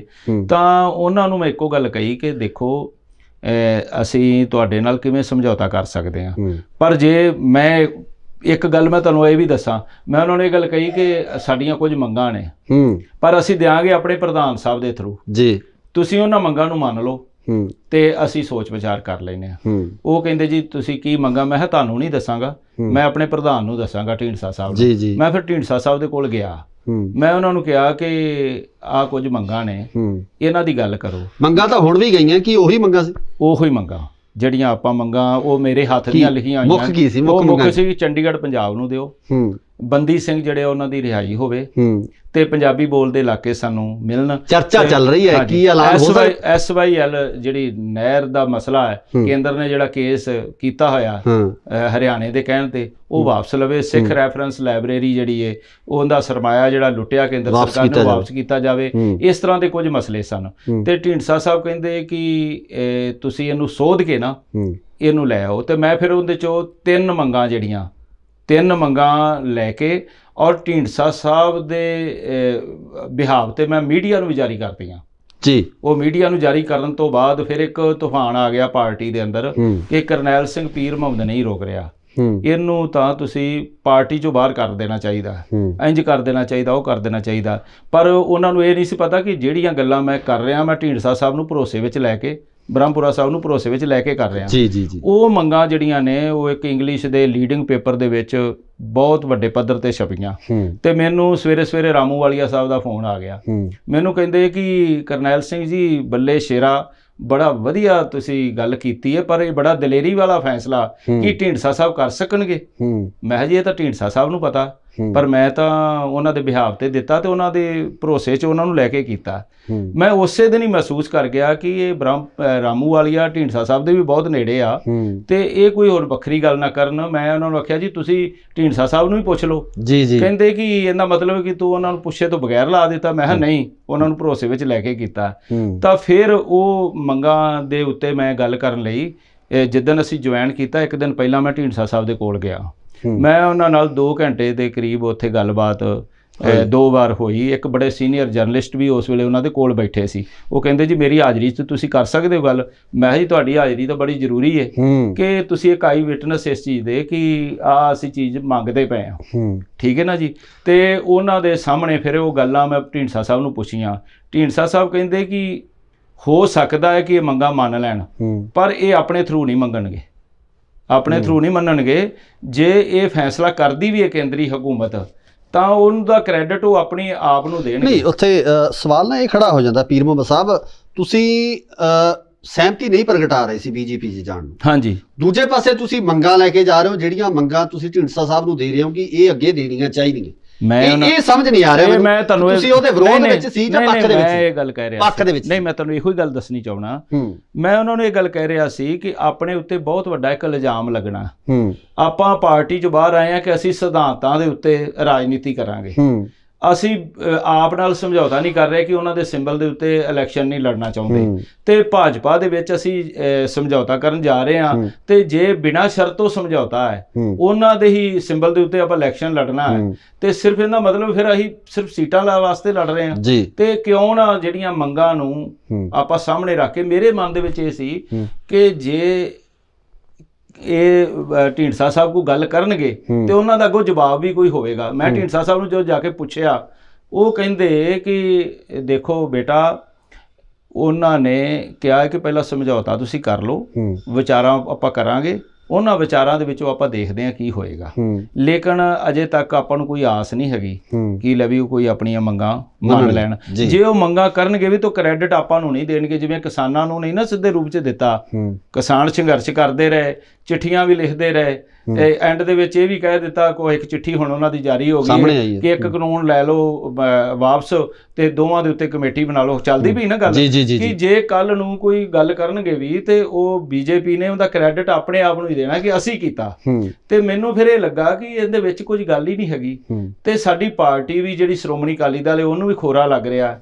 ਅਸੀਂ ਉਹਦੇ ਵਿੱਚੋਂ ਬਾਹਰ, ਮਤਲਬ ਤੁਹਾਡੀ ਧੜਕਣ ਹੈ ਜਿਹੜੀ ਉਹ ਅਕਾਲੀ ਦਲ ਦੇ ਵਿੱਚ ਧੜਕਦੀ ਪਈ। ਦੇਖੋ ਜੀ, ਮੈਂ ਸ਼ੁਰੂ ਤੋਂ ਸਾਡੇ ਦਾਦੇ ਪੜਦਾਦੇ ਸ਼੍ਰੋਮਣੀ ਅਕਾਲੀ ਦਲ ਦੇ ਨਾਲ ਰਹੇ ਨੇ, ਜੇਲ੍ਹਾਂ ਕੱਟੀਆਂ ਨੇ, ਸਾਡੇ ਅੰਦਰ ਇੱਕ ਦਰਦ ਹੈ। ਵੇਖੋ ਮੇਰੇ ਕੋਲ ਸ਼੍ਰੋਮਣੀ ਅਕਾਲੀ ਦਲ ਛੱਡਣ ਤੋਂ ਬਾਅਦ ਤੁਹਾਡਾ ਯੂਨਾਈਟਿਡ 'ਚ ਜਾਂਦੇ ਹੋ, ਯੂਨਾਈਟਿਡ ਤੋਂ ਯੂਨਾਈਟਿਡ 'ਚ ਰਹਿੰਦਿਆਂ ਹੋਇਆਂ ਤੁਹਾਡਾ ਜਿਹੜਾ ਪਿਆਰ, ਦਿਲੀ ਪਿਆਰ ਸੀ, ਉਹ ਸ਼੍ਰੋਮਣੀ ਅਕਾਲੀ ਮੈਂ ਬਿਲਕੁਲ ਹਮੇਸ਼ਾ ਪਿਆਰ ਰਿਹਾ। ਉਹਦਾ ਪਿਆਰ ਦੇ ਵਿੱਚ ਇਹ ਗੱਲ ਆ ਕਿ ਵਿਅਕਤੀ ਵਿਸ਼ੇਸ਼ ਨਾਲ ਵਿਰੋਧ ਹੋ ਸਕਦਾ। ਇਹ ਪਾਰਟੀ ਐਡੀ ਵੱਡੀ ਸਮੁੰਦਰ ਵਰਗੀ ਪਾਰਟੀ, ਜਿਹਦੇ 'ਚ ਲੱਖਾਂ ਨਹੀਂ ਕਰੋੜਾਂ ਲੋਕ, ਸਾਡੇ 3 ਕਰੋੜ ਦੀ ਆਬਾਦੀ ਪੰਜਾਬ ਦੀ, ਬਾਹਰ ਵਿਦੇਸ਼ਾਂ ਦੇ ਵਿੱਚ ਪਾ ਕੇ ਸਾਰਾ ਕਰ ਲਈਏ ਤਾਂ ਇਹਦੇ ਵਿੱਚ ਘੱਟੋ ਘੱਟ ਵੀ ਜੇ ਜ਼ਿਆਦਾ ਨਹੀਂ ਤੇ 1.5 ਕਰੋੜ ਲੋਕ ਜਿਹੜੇ ਆ ਸਿੱਧੇ ਜਾਂ ਸਿੱਧੇ ਢੰਗ ਨਾਲ ਸ਼੍ਰੋਮਣੀ ਅਕਾਲੀ ਦਲ ਨਾਲ ਜੁੜੇ ਹੋਏ ਨੇ। ਤੇ ਜਿਹੜੀ ਐਡੀ ਵੱਡੀ ਪਾਰਟੀ ਜਿਹਦਾ 100 ਸਾਲਾ ਇਤਿਹਾਸ ਹੈ, ਔਰ ਜਿਸ ਪਾਰਟੀ ਦੇ ਵਿੱਚ ਐਡੀਆਂ ਵੱਡੀਆਂ ਕੁਰਬਾਨੀਆਂ ਹੋਈਆਂ, ਜੈਤੋ ਦਾ, ਗੰਗਸਰ ਦਾ ਮੋਰਚਾ, ਗੁਰੂ ਕਾ ਬਾਗ ਦਾ ਮੋਰਚਾ, ਬਾਬਾ ਖੜਕ ਸਿੰਘ ਜੀ ਨੇ ਅੰਗਰੇਜ਼ਾਂ ਨੂੰ ਨਵਾ ਕੇ ਜਿਹੜੀਆਂ ਚਾਬੀਆਂ ਲੈ ਕੇ ਗੁਰੂ ਦਾ ਪ੍ਰਬੰਧ ਆਪਣੇ ਹੱਥ ਵਿੱਚ ਲਿਆ। ਤੇ ਇਹ ਸਾਰੇ ਕਾਰਜ ਜਿਹੜੇ ਆ ਸ਼੍ਰੋਮਣੀ ਅਕਾਲੀ ਦਲ ਦੇ ਪਲੇਟਫਾਰਮ। ਬਟ ਜਿਹੜਾ ਅਸਲ 'ਚ ਗੱਲ ਤਾਂ ਫਿਰ ਉਹ ਸਿਧਾਂਤਾਂ ਦੀ ਸੀ ਨਾ, ਪਾਰਟੀ 'ਚੋਂ ਵੱਖ ਹੋਣਾ, ਕਿਉਂਕਿ ਉਹ ਸਿਧਾਂਤ ਲਾਗੂ ਨਹੀਂ ਹੋ ਰਹੇ ਸੀ ਜਿਹੜੇ 100 ਸਾਲ ਪਹਿਲਾਂ ਸੀ। ਹਾਂਜੀ, ਉਹ ਕਾਰਵਾਈਆਂ ਉਸ ਤਰੀਕੇ ਨਾਲ ਅੰਜਾਮ ਨਹੀਂ ਦਿੱਤੀਆਂ ਜਾ ਰਹੀਆਂ ਸੀ ਜਿਹੜੀਆਂ ਪੁਰਾਤਨ ਅਕਾਲੀ ਦਲ 'ਚ ਦਿੱਤੀਆਂ ਜਾਂਦੀਆਂ ਸੀ। ਹੁਣ ਅਗਲਾ ਸਵਾਲ ਤੁਹਾਨੂੰ ਮੈਂ ਇਹ ਕਰਨ ਲੱਗਿਆ ਕਿ ਸ਼ਰਤਾਂ ਦੀ ਚਰਚਾ ਹੁਣ ਵੀ ਚੱਲ ਰਹੀ ਹੈ। ਬਿਲਕੁਲ, ਕਿਹਾ ਇਹੀ ਜਾ ਰਿਹਾ ਕਿ ਪ੍ਰਧਾਨ ਮੰਤਰੀ ਆਪਣੀ ਫੇਰੀ ਜਿਹੜੀ ਪੰਜਾਬ ਦੇ ਫੇਰੀ ਕਰ ਰਹੇ ਆ, ਉਸ ਫੇਰੀ ਦੌਰਾਨ ਹੋ ਸਕਦਾ ਇਹਨਾਂ ਮੰਗਾਂ ਨੂੰ ਇੱਕ ਅਮਲੀ ਜਾਮਾ ਪਹਿਨਾ ਦੇ। ਫਿਰ ਤੁਹਾਡੀ ਵਾਪਸੀ ਦਾ ਰੀਜ਼ਨ ਕੀ ਹੋਇਆ? ਦੇਖੋ, ਮੈਂ ਇਹ ਗੱਲ ਕਹਿਣੀ ਚਾਹੁੰਦਾ ਕਿ ਇਹ ਆ ਸਮੇਂ ਤੋਂ ਪਹਿਲੇ ਦੀ ਗੱਲ ਜੀ। ਇਹ ਇੱਕ ਆਪਾਂ ਇਹਦੇ ਤੇ ਕਿਆਸ ਰਾਈਆਂ ਲਗਾ ਸਕਦੇ ਹਾਂ, ਲੇਕਿਨ ਜਿਹੜੀ ਸਾਡੀ ਐਫਰਟ ਸੀ ਕਿ ਪੰਜਾਬ ਨੂੰ ਕੁਝ ਮਿਲ ਜਾਵੇ, ਸਾਡੇ ਪੰਥ ਦੇ ਭਲੇ ਲਈ ਕੁਝ ਹੋ ਜਾਵੇ, ਉਹਦੇ ਲਈ ਜਿਹੜੀ ਅੰਤਮ ਕੋਸ਼ਿਸ਼ ਅਸੀਂ ਕੀਤੀ ਕਿ ਜੇ ਕੋਈ ਗੱਠਜੋੜ ਦੀ ਗੱਲ ਹੁੰਦੀ ਵੀ ਏ, ਇਸ ਪੱਧਰ ਦੀ ਹੋ ਜਾਵੇ ਤੇ ਚਲੋ ਅਸੀਂ ਸੈਕਰੀਫਾਈ ਕਰ ਸਕਦੇ ਹਾਂ, ਅਸੀਂ ਲੋਕਾਂ ਦੀਆਂ ਗਾਲਾਂ ਵੀ ਖਾ ਸਕਦੇ ਹਾਂ, ਸਾਰਾ ਕੁਝ ਕਰ ਸਕਦੇ ਹਾਂ।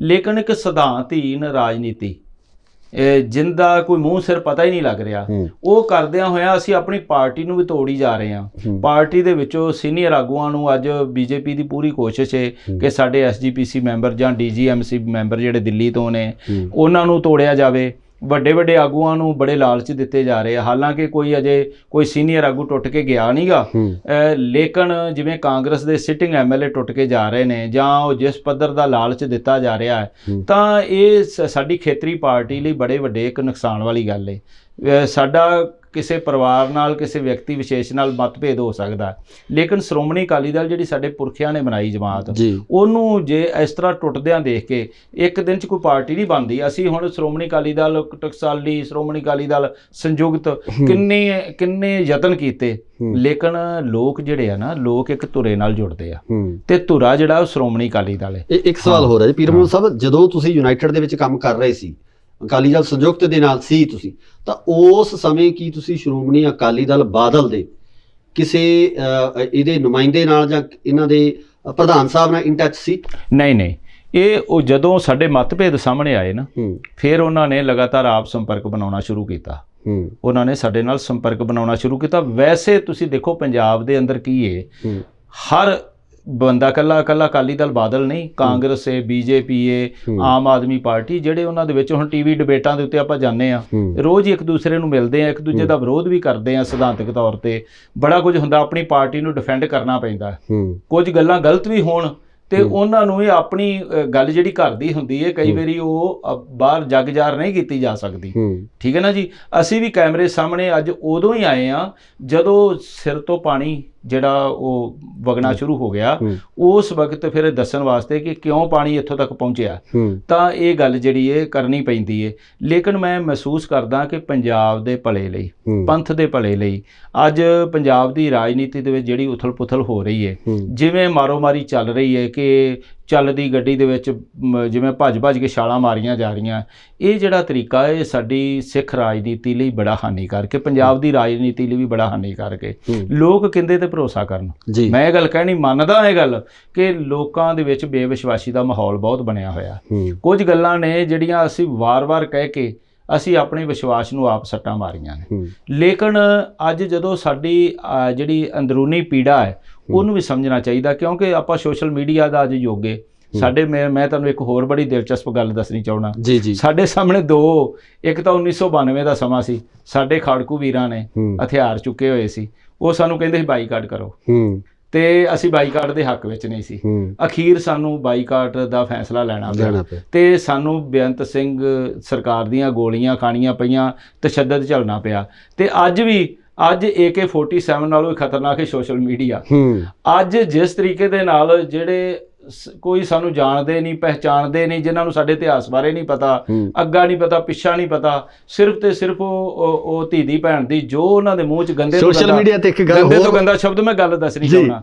ਦੇਖੋ ਉਹ ਬੰਦੇ ਜਿਨ੍ਹਾਂ ਨੂੰ ਅਸੀਂ ਜਾਣਦੇ ਹੀ ਨਹੀਂ ਜਾਂ ਜਿਨ੍ਹਾਂ ਦਾ ਪਤਾ ਨਹੀਂ ਉਹਨਾਂ ਦੀ ਵੈਲਿਊ ਕੀ ਹੈ, ਕੁਝ ਮੈਂ ਸਾਰਿਆਂ ਦੀ ਨਹੀਂ ਗੱਲ ਕਰਾਂਗਾ, ਉਹ ਬੰਦੇ ਆਣ ਕੇ ਉੱਥੇ ਜੋ ਟਰੋਲ ਕਰਦੇ ਆ, ਘਟੀਆ ਤੋਂ ਘਟੀਆ ਸ਼ਬਦਾਵਲੀ ਵਰਤਦੇ ਆ, ਇਕੱਲੀ ਮੇਰੇ ਲਈ ਨਹੀਂ, ਬਹੁਤ ਸਾਰੇ ਲੋਕਾਂ ਲਈ। ਤੇ ਮੈਂ ਤਾਂ ਉਹਨਾਂ ਨੂੰ ਸਿਰਫ ਇੰਨੀ ਗੱਲ ਕਹਾਂਗਾ ਕਿ ਕੀ ਤੁਸੀਂ ਆਪਣੇ ਪ੍ਰਤੀ, ਆਪਣੀਆਂ ਮਾਵਾਂ, ਆਪਣੀਆਂ ਭੈਣਾਂ, ਆਪਣੀਆਂ ਧੀਆਂ ਜਾਂ ਆਪਣੇ ਰਿਸ਼ਤੇਦਾਰਾਂ ਬਾਰੇ ਇਹੋ ਜਿਹੇ ਸ਼ਬਦ ਸੁਣ ਸਕਦੇ ਹੋ? ਹਰ ਬੰਦੇ ਦਾ ਇੱਕ ਸਮਾਜ ਦੇ ਵਿੱਚ ਰੁਤਬਾ ਹੈ, ਹਰ ਬੰਦੇ ਦਾ ਇੱਕ ਆਪਣਾ ਦਾਇਰਾ ਹੈ।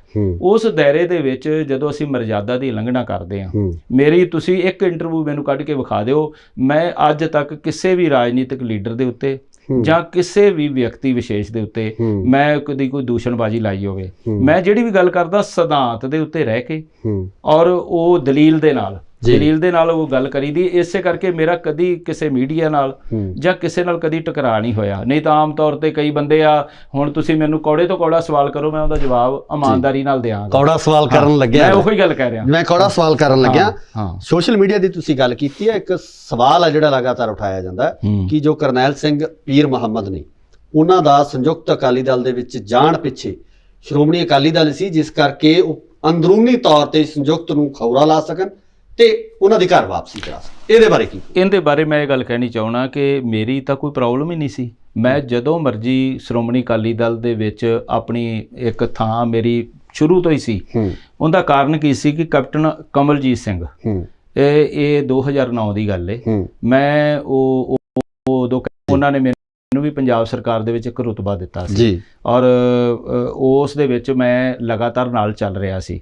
ਲੇਕਿਨ ਉਹ ਇੱਕ ਲੀਡਰ ਦੇ ਨਾਲ ਜਿਵੇਂ ਤੁਹਾਡਾ ਅੰਦਰੂਨੀ ਪਿਆਰ ਹੋ ਜਾਂਦਾ, ਉਹਨਾਂ ਦੀ ਡੈਥ ਹੋਈ।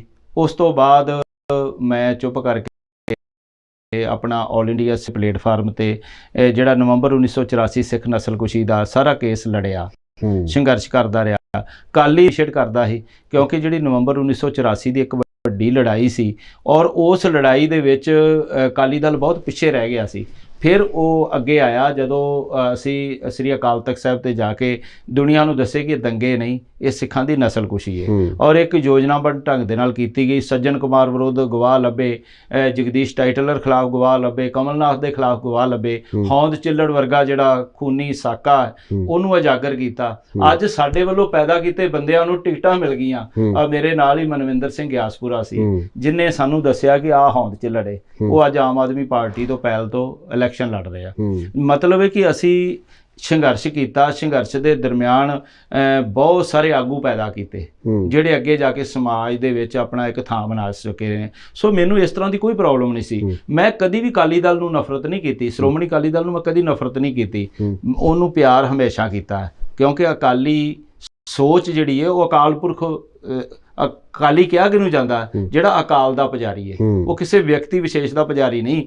ਲੇਕਿਨ ਜਿਹੜੇ ਮਤਭੇਦ ਹੁੰਦੇ ਨੇ, ਮੈਂ ਮਹਿਸੂਸ ਕੀਤਾ ਹੈ ਕਿ ਜਦੋਂ ਅਸੀਂ ਆਪਣੇ ਘਰ ਦੀ ਗੱਲ ਬਾਹਰ ਕੱਢਦੇ ਹਾਂ ਤਾਂ ਉਹ ਫਿਰ ਬਾਤ ਦਾ ਪਤੰਗੜ ਬਣ ਜਾਂਦਾ।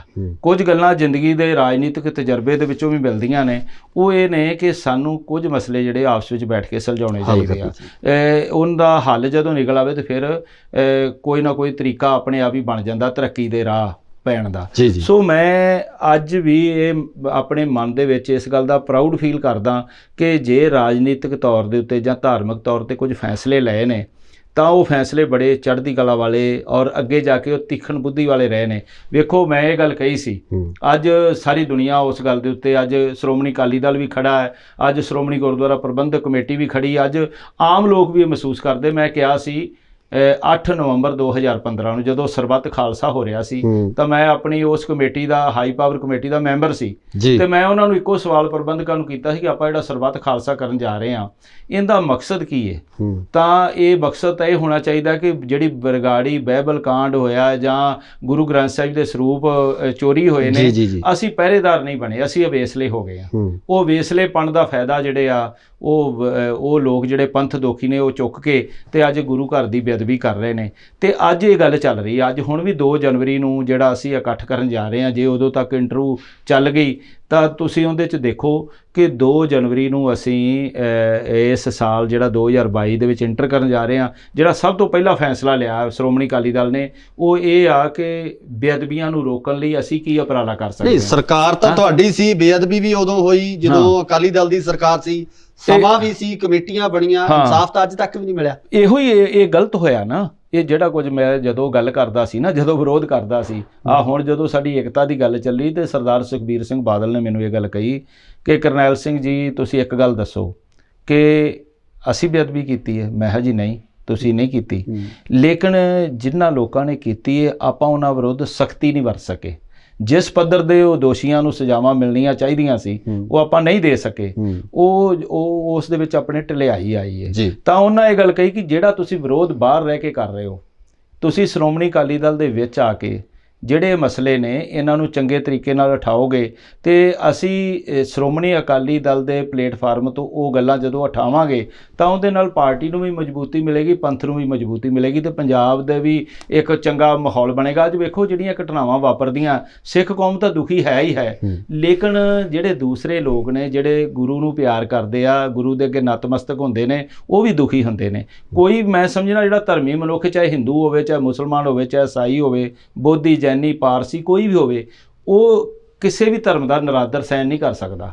ਉਹ ਕਦੇ ਵੀ ਇਸ ਗੱਲ ਤੇ ਖੁਸ਼ੀ ਨਹੀਂ ਮਨਾ ਸਕਦਾ ਕਿ ਗੁਰੂ ਗ੍ਰੰਥ ਸਾਹਿਬ ਜੀ ਦੀ ਬੇਅਦਬੀ ਹੋ ਰਹੀ ਹੈ ਤਾਂ ਮੈਂ ਇਹਦਾ ਜਿਹੜਾ ਖੁਸ਼ੀ ਮਨਾਵਾਂ। ਸੋ ਇਹ ਜਿਹੜੀਆਂ ਘਟਨਾਵਾਂ ਨੇ, ਇਹਨਾਂ ਘਟਨਾਵਾਂ ਦਾ ਫਾਇਦਾ ਕਿਹੜੀ ਪਾਰਟੀ ਨੂੰ ਪਹੁੰਚਿਆ, ਇਹ ਵੀ ਸਭ ਤੋਂ ਵੱਡਾ ਵੇਖਣ ਤੇ ਵਾਚਣ ਦੀ ਲੋੜ ਹੈ। ਮੈਂ ਕਿਸੇ ਤੇ ਇਲਜ਼ਾਮ ਨਹੀਂ ਲਾਉਣਾ ਚਾਹੁੰਦਾ, ਪਰ ਇਹਦਾ ਫਾਇਦਾ ਜਿਹੜੀਆਂ ਵਿਰੋਧੀ ਪਾਰਟੀਆਂ ਨੇ, ਜਿਹੜੀਆਂ ਅੱਜ ਸੁਪਨੇ ਲੈ ਰਹੀਆਂ ਕਿ ਅਸੀਂ ਪੰਜਾਬ ਦੇ ਵਿੱਚ ਸਰਕਾਰ ਬਣਾਵਾਂਗੇ, ਅਸੀਂ ਇੰਜ ਕਰਾਂਗੇ, ਉਹ ਕਰਾਂਗੇ, ਅੱਜ ਉਹਨਾਂ ਦੀ ਵੀ ਪੁਨਛਾਣ ਕਰਨੀ ਬੜੀ ਜ਼ਰੂਰੀ ਹੈ। ਉਹਨਾਂ ਦੇ ਵਿੱਚ ਕੁਝ ਲੋਕ ਇਸ ਤਰ੍ਹਾਂ ਦੇ ਹੈਗੇ ਨੇ ਜਿਹੜੇ ਲਗਾਤਾਰ ਰਿਮੂਵਰ ਇਹ ਫੈਲਾਉਂਦੇ ਨੇ ਕਿ ਕਿਸੇ ਵੀ ਤਰੀਕੇ ਦੇ ਨਾਲ ਅਕਾਲੀ ਦਲ ਜਿਹੜੀ ਪੰਥਕ ਸੋਚ ਹੈ ਇਹਨੂੰ ਸੱਟ ਵੱਜ ਸਕੇ ਜੀ। ਤੇ ਇੱਥੇ ਮੈਂ ਮੈਨੂੰ ਅੱਜ ਸਵੇਰੇ ਇੱਕ ਬਾਹਰੋਂ ਕਿਸੇ ਵੀਰ ਨੇ ਵੀਡੀਓ ਭੇਜੀ, ਉਹ ਕਹਿੰਦਾ ਜੀ ਆਪਣੇ ਤੁਸੀਂ ਅਕਾਲੀ ਦਲ ਨੂੰ ਜੁਆਇਨ ਕੀਤਾ ਤੇ ਤੁਸੀਂ ਇਹਦਾ ਆਪਣੇ ਫਾਇਦਾ ਜਿਹੜਾ ਉਹ ਤੁਸੀਂ ਇਹਨੂੰ ਬੀਜੇਪੀ ਨੂੰ ਦਿਓਗੇ। ਮੈਂ ਕਿਹਾ ਬੀਜੇਪੀ ਨੂੰ ਕਿਵੇਂ ਹੋਵੇਗਾ? ਫਿਰ ਅਗਲਾ ਸਵਾਲ ਕਰ ਰਿਹਾ, ਆਪ ਦਾ ਤੁਸੀਂ ਨੁਕਸਾਨ ਕਰੋਗੇ ਤੇ ਤੁਸੀਂ ਕਾਂਗਰਸ ਦਾ ਨੁਕਸਾਨ ਕਰੋਗੇ।